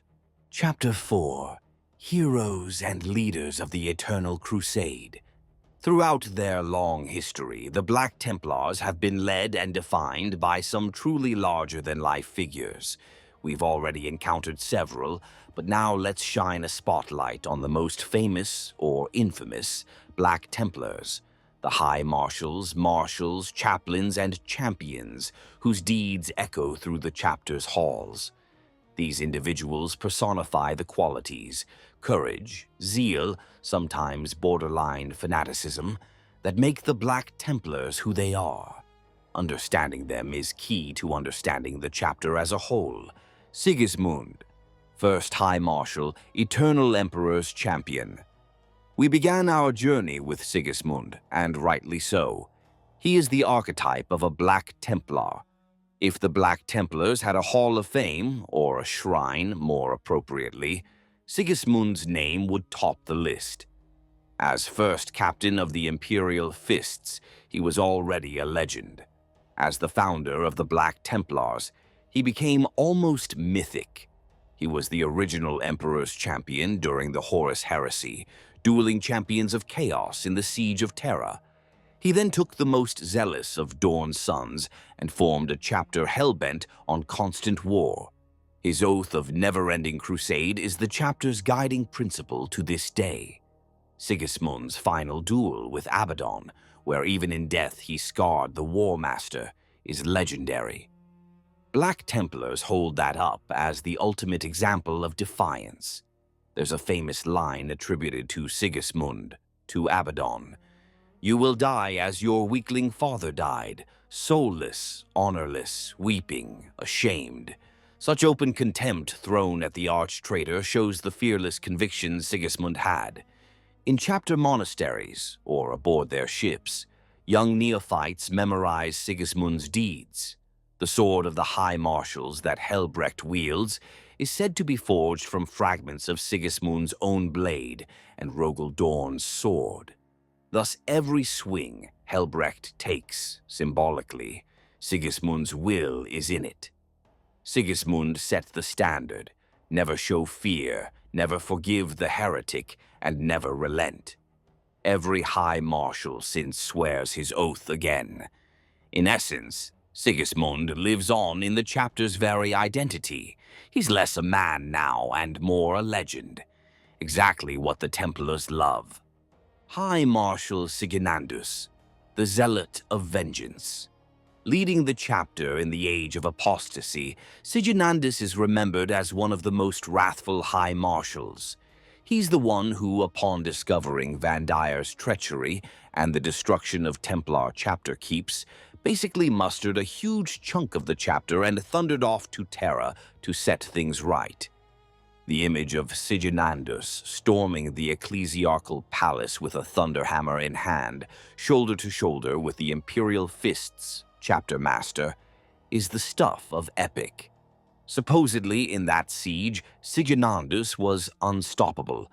Some accounts claim he personally smashed apart an entire regiment of frenzied Frateries militia that barred his way, or that he and the Imperial Fist Master each killed a dozen Repentia battle nuns who had been brainwashed into defending Van Dyer.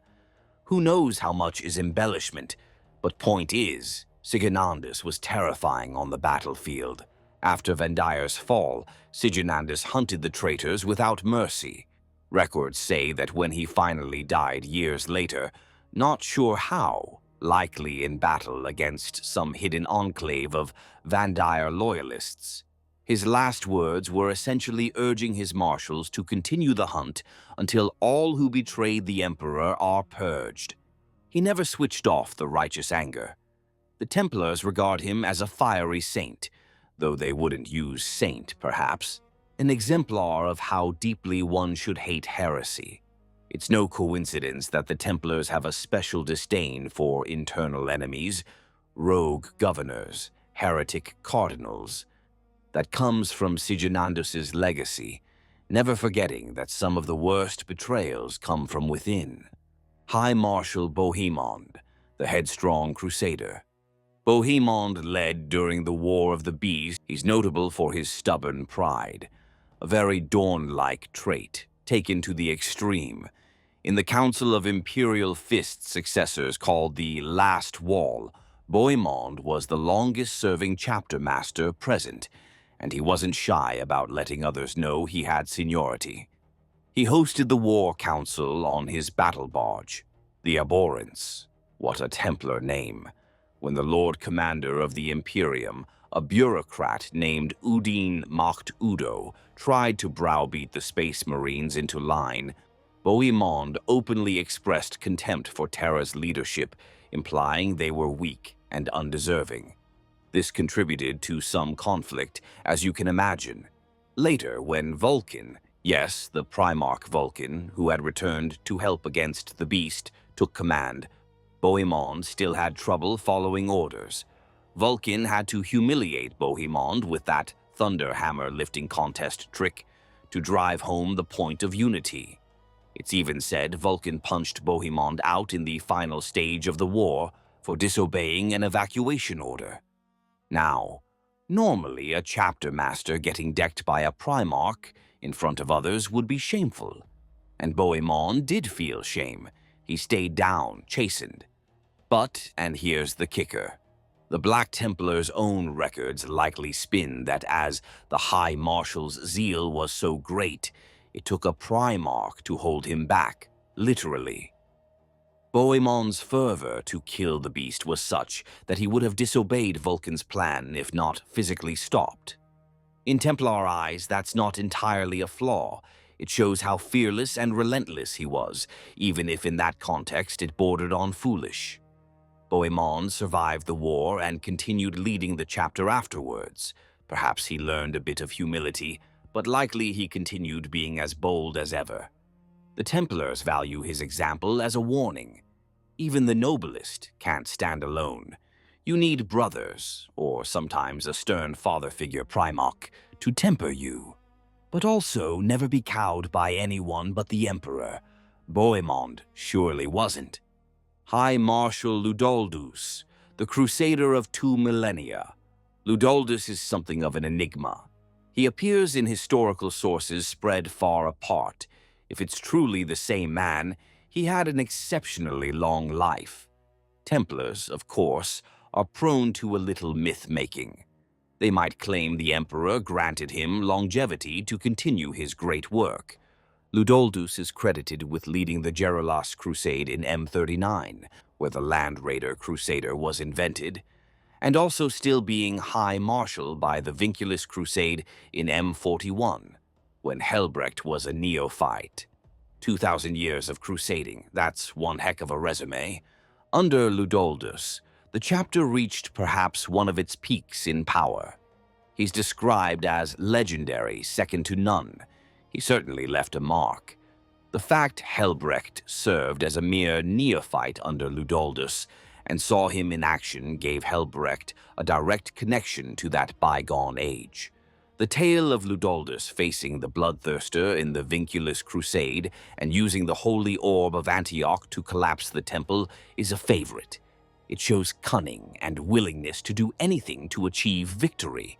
Destroying a holy site is fine if it kills a demon in the process. A very Templar decision. Ends justify means if it's to kill the enemy. Ludoldus supposedly finally stepped down or died sometime after that, eventually replaced by High Marshal Cordell, who was Helbrecht's predecessor.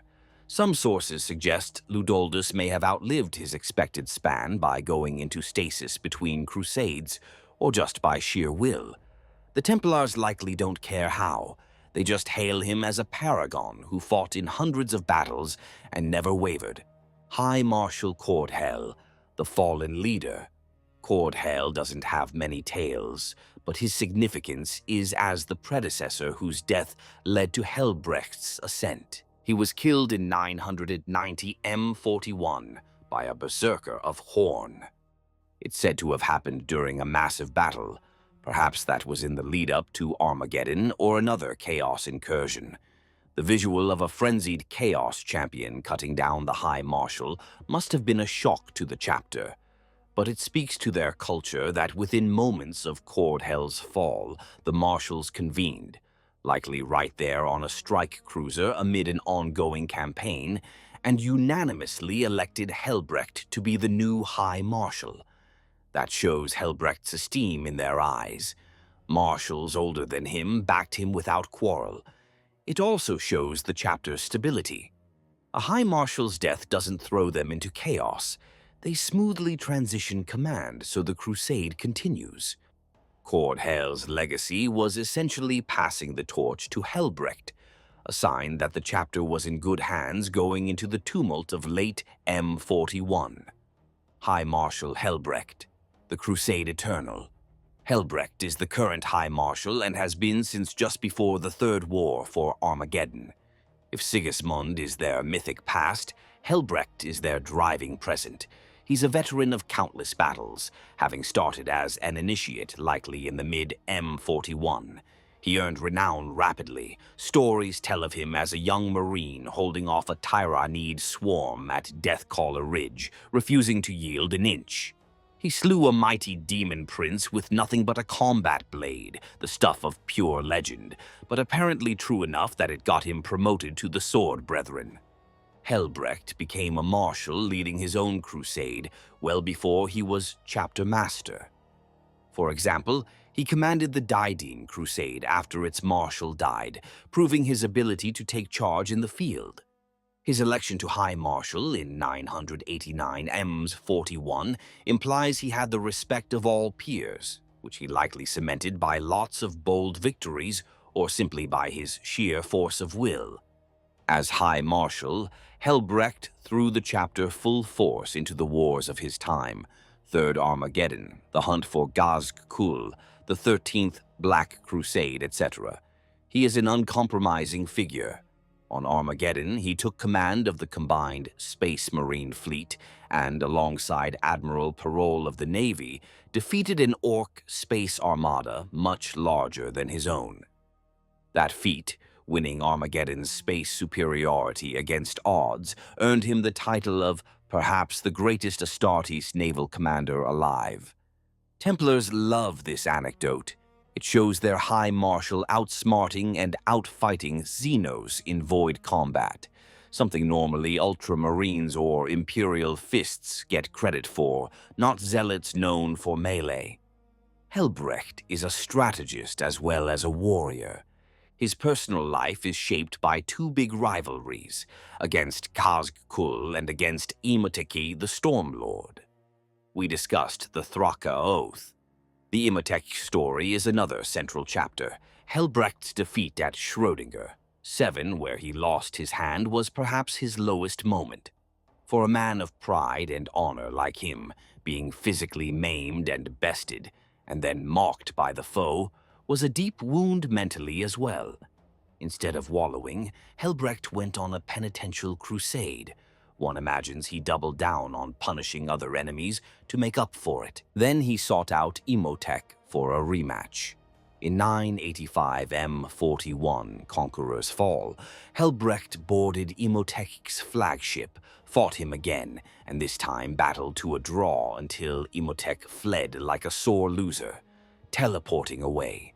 Helbrecht blew up Imhotep's ship out of spite, sending a clear message: "One victory apiece, you metal coward." This saga shows Helbrecht's relentless nature. He will not let a personal enemy go. He will chase and chase until he either wins or dies trying. It's very in line with the chapter's overall crusading ethos, but on a micro level. Helbrecht also had to steer the chapter through the introduction of Primaris Marines post-Indomitus. Initially, rumor had it the Templars were wary. They don't like newfangled inventions nor tech priest hubris. But Guilliman's authority and the obvious fact that these reinforcements were needed convinced Helbrecht to accept them. In fact, Helbrecht himself crossed the Rubicon Primaris, underwent the surgery to become a Primaris Space Marine. Sometime after the Great Rift opened. There's an image of Helbrecht in new Primaris armor, still wearing his trademark iron halo and carrying the sword of High Marshals. It's like seeing an old medieval knight reborn in a new, bigger body. The symbolism isn't lost. Helbrecht leads from the front, so if the chapter is evolving, he undergoes it first to show there's nothing to fear, and it's the Emperor's will. Chaplain Grimaldus also did the same. He's now a Primaris as well, which must amuse him given his general grumpy attitude about new stuff. Helbrecht is the living embodiment of the Black Templars' warrior spirit. Zealous, yes, but also cunning, ferociously determined and honorable in his own ruthless way. When he departs for battle, he carries Dorn's reforged sword, wears a personal banner that also serves as the chapter's standard. By tradition, the High Marshal's personal banner is the chapter banner, and leads prayers with as much fervor as any chaplain. He apparently is also a master of void war, which is a bit of a Dorn gene stock trait. Imperial fists were void warfare experts. To the rank-and-file Templar, Helbrecht is our furious lord. They admire that he personally hunts down foes like some knight-errant high on his own oath. The story of him going on a 5-year penitence after losing a hand shows humility before the Emperor. He felt he had to atone for failure.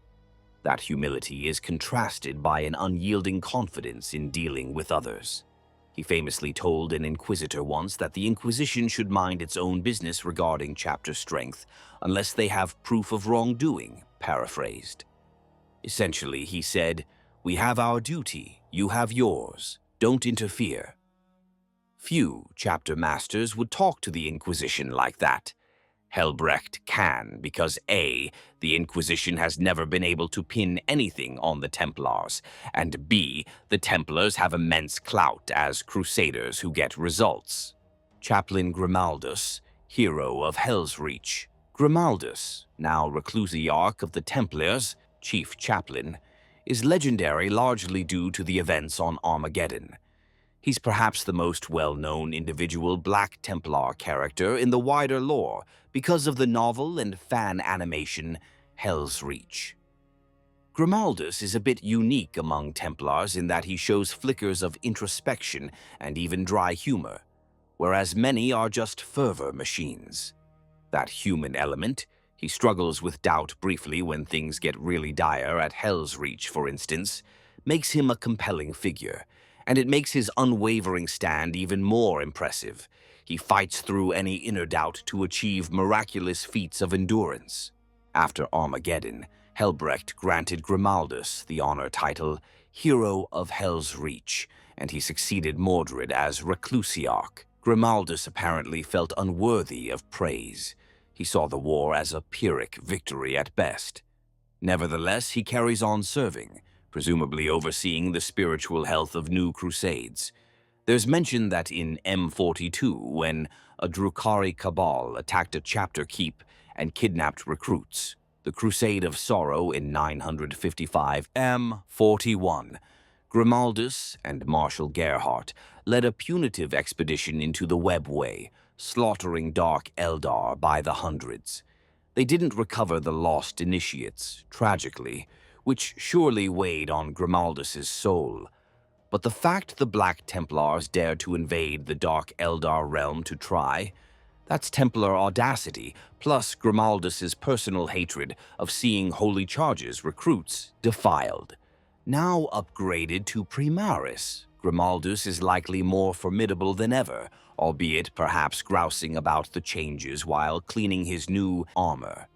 He remains hugely respected by the chapter.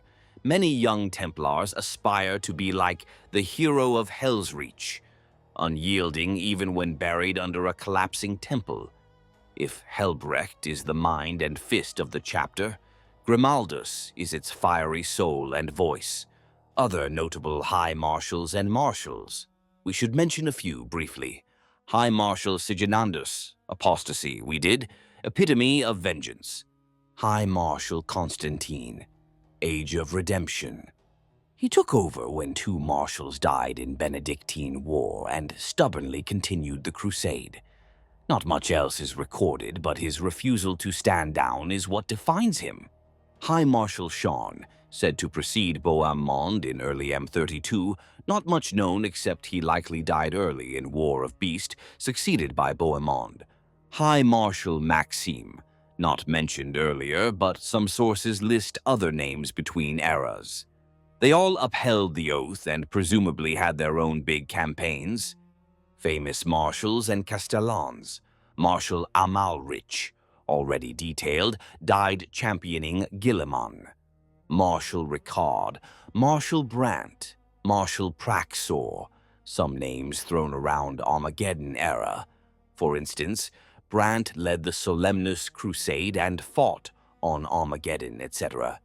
Each had their moment of glory or tragedy, but perhaps overshadowed by bigger names. Castellan Raymer.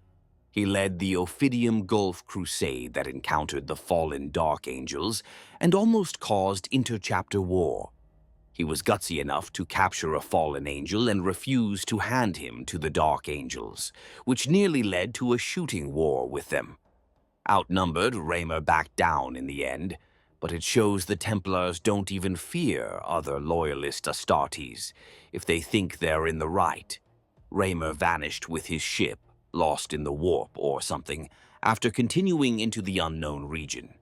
In Templar lore, maybe Raymer is held up as, even if we vanish pursuing the Emperor's foes, it's better than turning aside.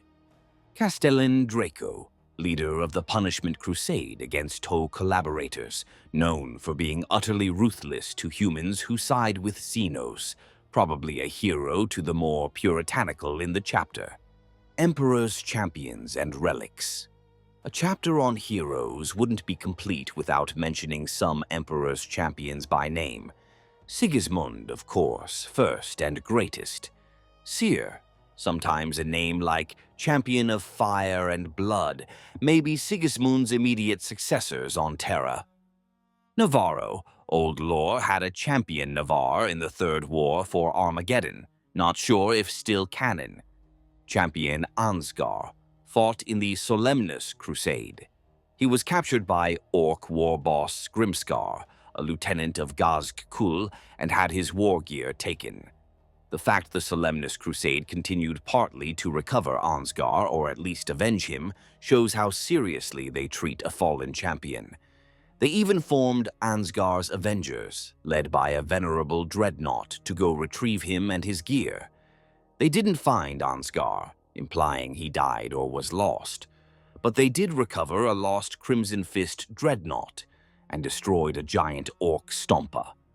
That mission persists even after Armageddon War. It goes to show, the chapter will go to great lengths for one of their holy champions. Champion Ulricus died fighting the Bloodthirster in the Vinculus Crusade, remembered as giving his life beside Ludoldus to banish a demon. Champion Amalrich, a marshal acting as champion, sacrificing himself versus Scarbrand. Champion X, the one depicted on the Bayard's Revenge diorama, there's an image of an Emperor's champion slaying an orc knob or small monster, foot on the foe. It's just modern representation, but meant to encapsulate all their champions in one heroic pose. As for relics, the Black Sword, each Emperor's champion bears one. Originally, it refers to Sigismund's sword, the one he stabbed Abaddon with. That sword might have been recovered, or at least shards of it are used in forging new black swords. These weapons are sacred. Many are centuries old, passed from one champion to the next. It's an honor to die with one, even greater honor to return it to the chapter if the champion falls. The Armor of Faith, a suit of artificer armor worn by champions. The most famous set likely belonged to Sigismund, or a revered hero, and is used ceremonially. The Holy Orb of Antioch, used by Ludoldus, presumably one-of-a-kind relic grenade, possibly now replaced or replicated. Either way, a symbol of the chapter's willingness to use sanctified explosives as well as blades. The Sword of the High Marshals. We've said, reforged from Rogel Dorn's broken sword. Legend. Dorn broke his sword in grief after the heresy for failing to save the Emperor. The Templars got the pieces and eventually made a new blade. That symbolism, forging triumph out of failure, is very Templar, the Hand of Dorn. Not exactly a Templar relic, but Helbrecht did pilgrimage to the Phalanx to pray at the preserved skeletal hand of Rogel Dorn, all that was recovered of Dorn after he disappeared. Helbrecht, losing his own hand and then seeing Dorn's golden prosthetic, made him draw inspiration. Now Helbrecht sports a high-end bionic hand as a badge of honor, ironically paralleling his Primarch's sacrifice. Internal culture of heroes. The Black Templars don't have a single chapter master's retinue that stays on a home base. No home base. Instead, each hero is out there in the thick of it. High Marshals lead major crusades personally. Marshals command their crusade fleets. Chaplains wander between, ensuring zeal everywhere. Emperor's champions rise spontaneously when needed. It's a very fluid but valor-focused setup. That means at any given time, a Black Templar crusade could have multiple legendary figures among it. For example, during the Third War for Armageddon, Helbrecht, High Marshal, Space/Naval Commander, Marshal Brandt, leading Solemnus Crusade reinforcements. Chaplain Grimaldus, defending Hell's Reach, Emperor's Champion. There was one named Cador, who fell at Hell's Highway, and another named Nellis, who died at the Hell's Reach Temple. These names appear in some lore. Many heroics in one campaign. It fosters a culture where every battle brother is encouraged to strive for greatness. You might start as a neophyte, shielding your initiate with your body, hoping to prove worthy. If you survive and become an initiate, you might slay a foe in single combat and catch a chaplain's eye for commendation. With years of battle, you could become a sword brother, veteran, and maybe be picked to guard a chaplain or high marshal. Perhaps one day you get a vision mid-prayer and boom, you're the Emperor's champion, stepping forth to duel a Chaos Lord. And if you miraculously survive a dozen such duels, you might live to become a marshal in charge of your own crusade. It's happened. Helbrecht's journey was essentially that, not Emperor's champion in his case, but he went from neophyte to high marshal in remarkable time. Grimaldus went from neophyte to hero chaplain. The pathway is there and built on merit. Merit, as they define it, courage, faith, victory. This meritocratic but incredibly perilous system ensures the Black Templars are usually led by the boldest and hardest of their number. Only the most capable survive long enough and earn enough respect to lead. On dreadnoughts and living relics, Black Templars do entomb mortally wounded heroes in dreadnought armor, like other chapters, but interestingly, they seem to prefer their heroes die gloriously rather than slumber. Marshal Magnaric, who we mentioned, was put in a dreadnought after being hurt in the heresy, but he turned out extremely aggressive and unstable, fanatic even by Templar standards. He eventually went out in a blaze of glory, ramming an orc carrier ship during War of the Beast. It's telling that rather than use him as an artillery platform, he was allowed to commit a basically one-way sacrifice. The Templars probably memorialize that as, even entombed, our marshal sought the foe to the bitter end. They don't speak of dreadnoughts often. Perhaps they have relatively few, as many fatally wounded heroes choose to make a last stand instead of be interred, if conscious choice is involved. They call dreadnought duty the living death, like others do, and given their religious bent, some may see it as defying the Emperor's will to let a hero rest. Still, they have some. Venerable Rhodomanus of the Crimson Fists, an allied chapter, was found and rescued by Templars in the Solemnus Crusade, and Templar dreadnought Gerald led Ansgar's Avengers. Those stories reflect that even as Psi sarcophagi, they still kick butt for the chapter.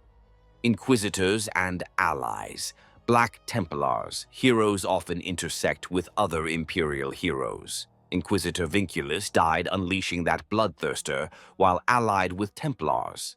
They honor his sacrifice but also learned caution from it. Commissar Yarek fought alongside Helbrecht. The Templars respected his resolve. He's basically a human with Space Marine attitude, so they got along famously. The Sisters of Battle have a love-hate. They fought alongside Templars in many wars, and their fanatical approaches gel well. But I suspect some sisters might find the Templars' borderline self-sanctification, worshipping Emperor but also venerating their own heroes, a bit unorthodox. Still, in battle, they're solid allies. Enemies and counterparts. For every Templar hero, there's often a nemesis. Sigismund versus Abaddon. Abaddon still lives, a millennia-long antipathy there. Helbrecht versus Imhotep, ongoing grudge. Helbrecht/Grimaldus versus Gazkul, ongoing, Gaz still roams. The Templars collectively versus the Word-Bearers, Chaos Space Marines who are also religious nuts. There was a whole war, the Crusade of Wrath, where Templars clashed with Word-Bearers instigating uprisings. It was a war of two faiths, dark versus light. The Templars relish fighting Word-Bearers because it's literally killing heretic Marines who also worship a god, Chaos ones. It's like exterminating a twisted mirror of themselves, which they find satisfying. Legendary reputation. Outside the chapter, other Imperials talk about the Black Templars with a mix of awe and concern. Many Imperial Guardsmen have been saved by Black Templar intervention and see them as avenging angels, fearless and untouchable. A guardsman on Hell's Reach recalled seeing Grimaldus walk through fire chanting litanies, and he truly thought the Emperor's spirit animated that giant. Such impressions spread and become legends among human armies. If only we had a Black Templar with us, no traitor would stand.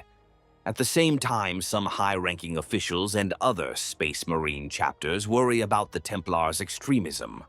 The Ultramarines and more Codex-compliant chapters sometimes bristle at their disregard for the Codex size limits and command structures. There's a tale that Marneus Calgar of the Ultramarines once politely inquired with Helbrecht about the size of his chapter, to which Helbrecht gave a very diplomatic yet evasive answer. Essentially, our strength is sufficient for our task.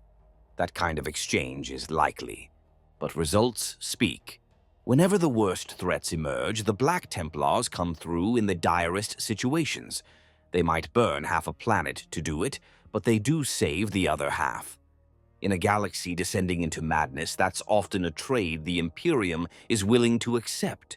With our understanding of these heroes and their mindset, we can truly appreciate how the Black Templars have navigated the challenges of the new era after the fall of Cadia and the rise of the Great Rift. Their past glories and tragedies set the stage for their current crusades. Crusades which, if anything, have only grown in intensity. Chapter 5. The Eternal Crusade continues, modern times. To talk about the Black Templars is to talk about a war that will only end when the Emperor's vision is finally realized, or when the galaxy itself ends, whichever comes first. As of the early 42nd millennium, the era Indomitus, the galaxy is a more dangerous and chaotic place than ever.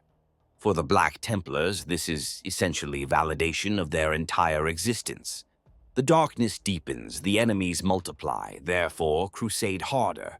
Far from being dismayed by the dire state of things, the Black Templars have met the challenge with typical zeal, and indeed they've been instrumental in the Imperium's initial responses to the new status quo. When Roboute Guilliman returned and took stock of the Imperium's peril, he launched the Indomitus Crusade, a massive, multi-pronged Imperial counteroffensive to shore up defenses, re-establish lost contact with sundered worlds, and hit back at the roiling forces of Chaos and Xenos opportunists. As part of this, Guilliman had Belisarius Cawl unleash the Primaris Space Marines, new, enhanced Astartes, to reinforce all loyal chapters. The Black Templars were no exception. Thousands of Primaris reinforcements were funneled to the Templars. Initially, some Black Templar leaders were skeptical. They aren't big on tinkering with the sacred gene seed and secret projects by tech priests. There are anecdotal stories of Chaplain Grimaldus nearly executing a group of Primaris who arrived unannounced, thinking them some kind of gene heresy, until Helbrecht and the senior clergy received Guilliman's edict verifying their legitimacy. Once it was clear the Primaris were a gift from the Emperor, via Guilliman, not a trick. The Templars embraced them in their ranks. In fact, the Templars were uniquely suited to soak up huge numbers of Primaris because they already operated as multiple crusades. They could just assign batches of Primaris to each fleet and keep going. Their non-codex structure may have actually eased the integration.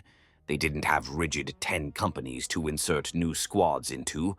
They just formed new Crusader squads, mixing Primaris and Firstborn, or even all Primaris squads where needed. The Primaris brought new war machines like repulsors and executioner tanks, as well as new classes of warriors, intercessors, inceptors, jet troopers, etc. The Templars, never shy of using whatever tools available to kill the foe, took to these well, with one fun exception. They still don't field librarians, so even Primaris librarians, if any were sent, probably got reassigned to some other command or quietly told, "Thanks, but no thanks." It's not documented that any Primaris psychers serve in the Templars. Likely none do. With the opening of the Great Rift, the Cicatrix Maledictum, the galaxy was split in half by a gigantic warp storm. In its immediate wake, the Noctis Aeterna, travel and astropathic communication were nearly impossible. Whole sectors fell silent. Many worlds were overrun by chaos incursions or cut off. As soon as partial order was restored, Guilliman issued commands for aid. The Black Templars, now reinforced and perhaps numbering more warriors than ever in their history. Some suspect they might have swelled to well over 6,000 with Primaris influx, though again, who's counting? Were given a specific mandate: protect the Shrine Worlds. These are planets sacred to the Imperial faith, often pilgrimage sites, many of which were under heavy attack by Chaos forces who delighted in defiling holy places during the upheaval. Helbrecht launched at least 4 major crusades for this purpose. They're collectively remembered as the Shrine World Crusades. Each was named for a key shrine planet in its path: the Aurilla Crusade, Ophelia 7 Crusade. Ophelia 7 is second only to Terra in ecclesiastical significance, Daxus Crusade, and Orteg the Third Crusade, among others. In each case, a crusade fleet went out and basically became guardian angels for those subsectors, fighting off chaos warbands, cults, and demons that were ravaging them due to the Rift's chaos storms. Losses were high. The war reports mentioned battling uncountable hordes of renegades, demons, and cultists. Some worlds were saved, some were purified after enemy occupation, some likely had to be put to the torch because they were too far gone. But thanks to the Templars, the heart of the ecclesiarchy still beats. Many shrines and temples still stand that might have been toppled. One example, Ophelia 7 itself, a major cardinal world akin to a second Terra for the Church, was under threat. The Templars arrived just in time to reinforce the beleaguered Sisters of Battle defending it. In an act of symbolic devotion, they planted the Templar banner on the highest spire of the Basilica of Saint Ophelia after clearing it of heretics, declaring that as long as a Templar draws breath, no heretic will profane these halls again. It's said Helbrecht personally led the final countercharge down the main thoroughfare of the Holy City, purging the last chaos remnants. At the same time, the galaxy's other half, the Imperium Nihilus, the Dark Imperium cut off from Terra, also saw Black Templars activity. The War of Beasts on Vigilus, circa 1-2 M42, was a huge multi-planar battle on a key corridor world. A small Templar force, company-sized, took part, helping hold off invaders ranging from Chaos Marines to Orc Speed Freaks. They weren't the main stars. Ultramarines and others had a larger role there, but every little bit helped in that meat-grinder war. The Templars also embarked on numerous localized crusades, reacting to new crises. For instance, the assault on Hive World Krostein, A planet-wide rebellion led by chaos cults happened under cover of the Noctis Aeterna. By the time help arrived, the cult leaders had dug in among billions of citizens. The Templar solution was characteristically drastic. They exterminated the entire population of the hives to deny the enemy any refuge or recruits. Essentially, they cleansed the planet by killing everyone on it, loyal or traitor, reasoning that the Emperor will know his own. The cult leaders and their summoned demons were slain, sure, but at the cost of a hive, world's whole people. To an inquisitor or a cold accounting logistician, that's a travesty. But to the Black Templars, it was a test of faith they grimly passed. They did what had to be done. Later on, the world was resettled by fresh, presumably more loyal colonists under heavy ecclesiarchy guidance, with hopefully fewer warp cracks overhead. One newly famous crusade is the Ruthenian Crusade, post-Great Rift. A Castellan named Remorse led Templars to aid the Toledus system against a major chaos incursion, including Iron Warriors and Wordbearers led by the Dark Apostle Cor Ferran. This was essentially a second front of the big war in the Rift era. Dramos ended up performing a sacrificial attack to destroy a giant demon engine called the Soul Harvester. He and his command squad detonated a cyclonic charge inside it, nuking it and themselves. This self-sacrifice prevented the Chaos forces from having endless reinforcements and bought time for loyalists to secure the system. The Templars lost a hero, but true to form, his name lives on in honor scrolls and his crusade ultimately prevailed in its mission. Dramos is hailed now in chapter litany as having given himself unto death to deny the enemy victory, which is about as Templar as it gets. A quite ominous development in M42, Chaos Primarchs re-emerging. For example, Fulgrim of the Emperor's Children, now a serpent demon, reportedly stirred, launching his own depraved crusade. On one industrial world called Crucible, he unleashed awful torments. A small Black Templar force present on that world took it upon themselves to punish a Slaneshi cult that had grown there, but we know Fulgrim himself was on the move, presumably elsewhere. One wonders how the Templars would fare if faced with a demon Primarch directly. Given their track record, they'd charge it without hesitation, but that would be a battle of legends, and probably casualties of legends.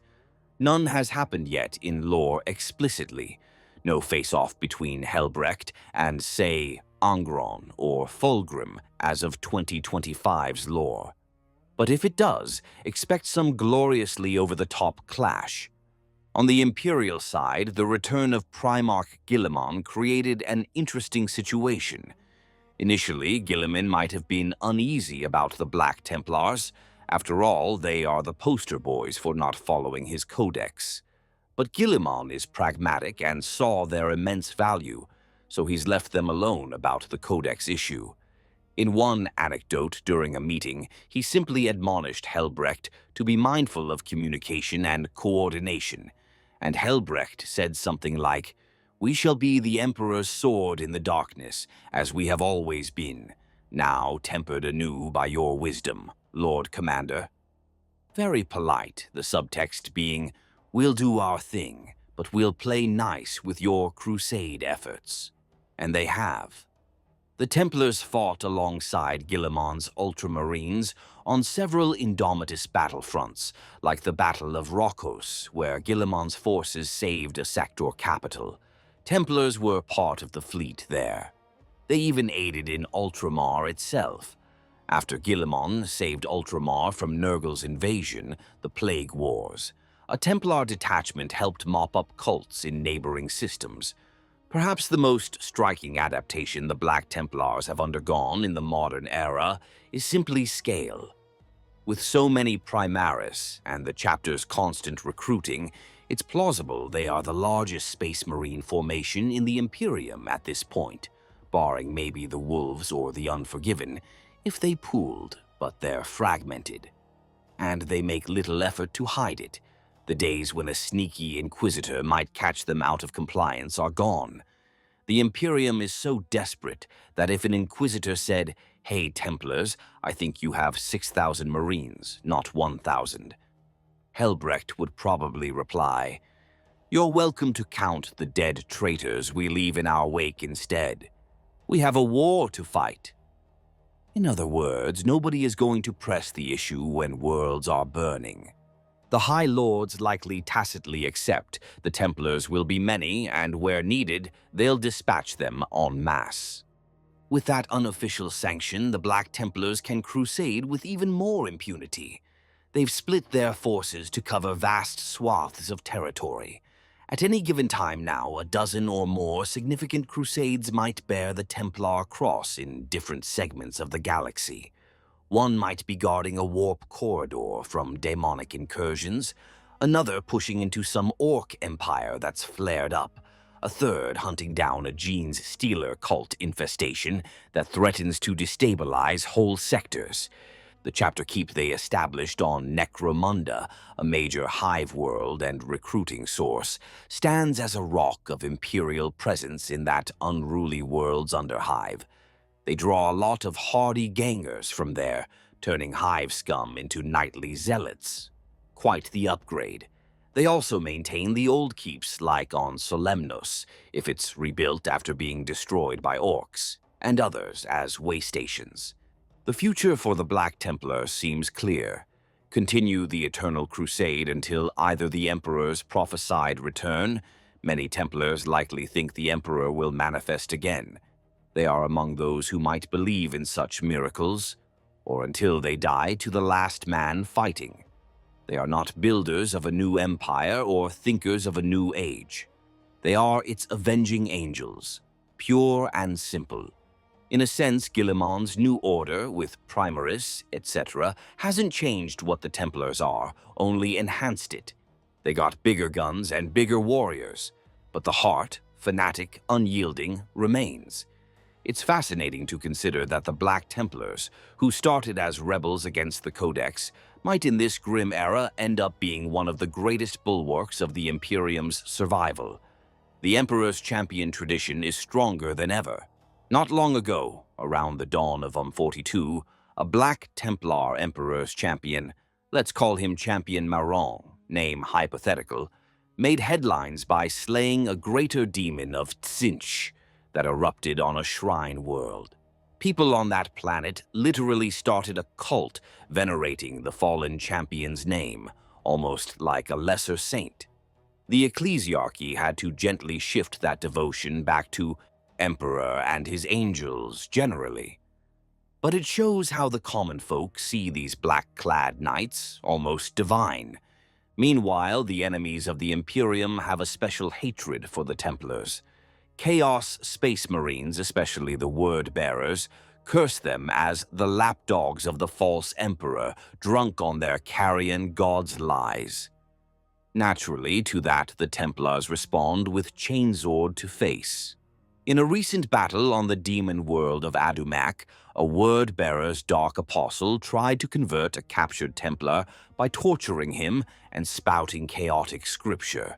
The story goes the Templar, a sword brother, withstood days of torment, then laughed in the apostle's face and began reciting the litany of absolution, a prayer declaring unyielding faith, until his fellow Templars stormed the place and rescued him. It's a small anecdote, but representative. You cannot break a Templar's faith. If you try, you'll just strengthen their resolve. In the unlikely scenario, someone high up thought the Black Templars themselves were a problem. Say, hypothetically, if some more puritanical lord declared too many Astartes in one chapter, potential threat. It could be a flashpoint. However, Guilliman himself has not moved against them. Likely he sees them as vital, and he's not foolish enough to start an internal conflict, especially after seeing how they handled Van Dyer. Plus, if Guilliman has any sentimental side, he might recall that Dorn's blood was always a bit stubborn, and in their own way, the Templars honor the Emperor just as fiercely as any Ultramarine honors the Codex. Different means, same end. And so the Eternal Crusade goes on. The Black Templars sail from war zone to war zone, often arriving in the nick of time on a failing front to turn it around. Imperial Guard commanders have logged innumerable pleas that boil down to request Space Marine support, any chapter.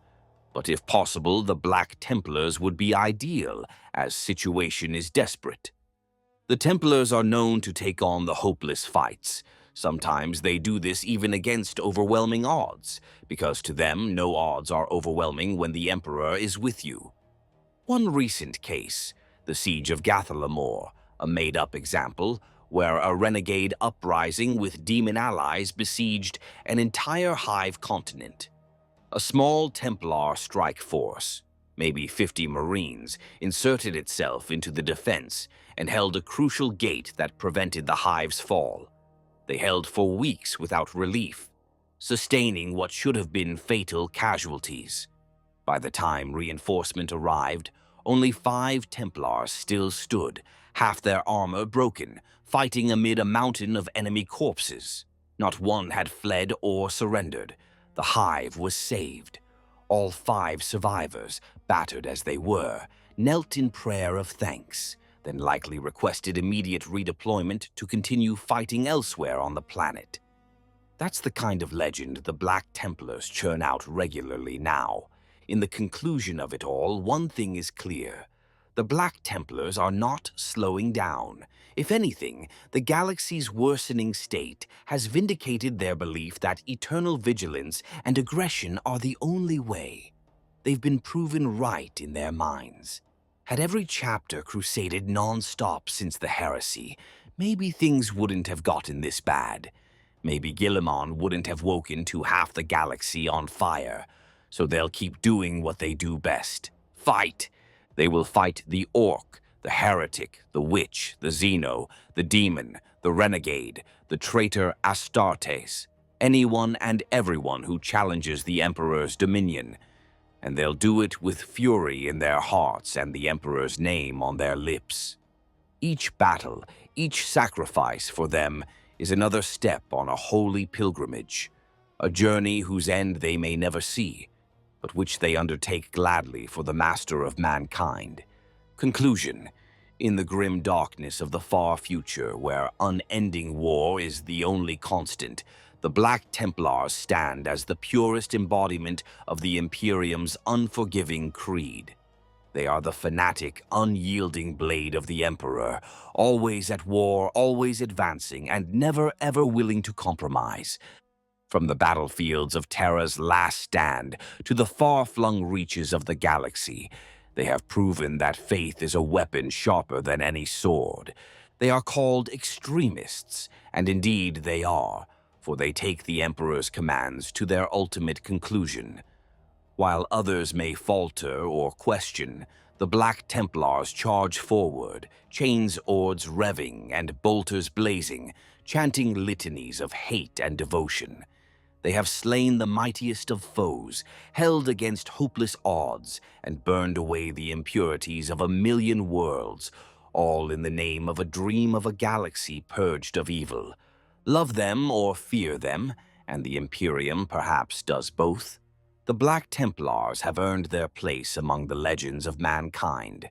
When the darkness closes in and all hope seems lost, it's often the sight of black power armor marked with a white cross appearing through the smoke that rekindles humanity's hope, or, if you're an enemy, heralds your impending doom. They exemplify the brutal, shining certainty at the heart of the Imperium, that there is no sacrifice too great in the Emperor's service, and no foe too terrible to be met head-on. The galaxy remains a nightmarish battlefield, but as long as even a single Black Templar draws breath, he will be fighting, an eternal crusader with righteous fire in his eyes. No pity, no remorse, no fear. Those words are not just a motto, they are a promise that the Black Templars will never relent in their holy war, and that the enemies of the Emperor will find no refuge except the grave. The crusade goes ever on, and the Black Templars will carry that burning banner of faith and war forward until the very end, however it may come.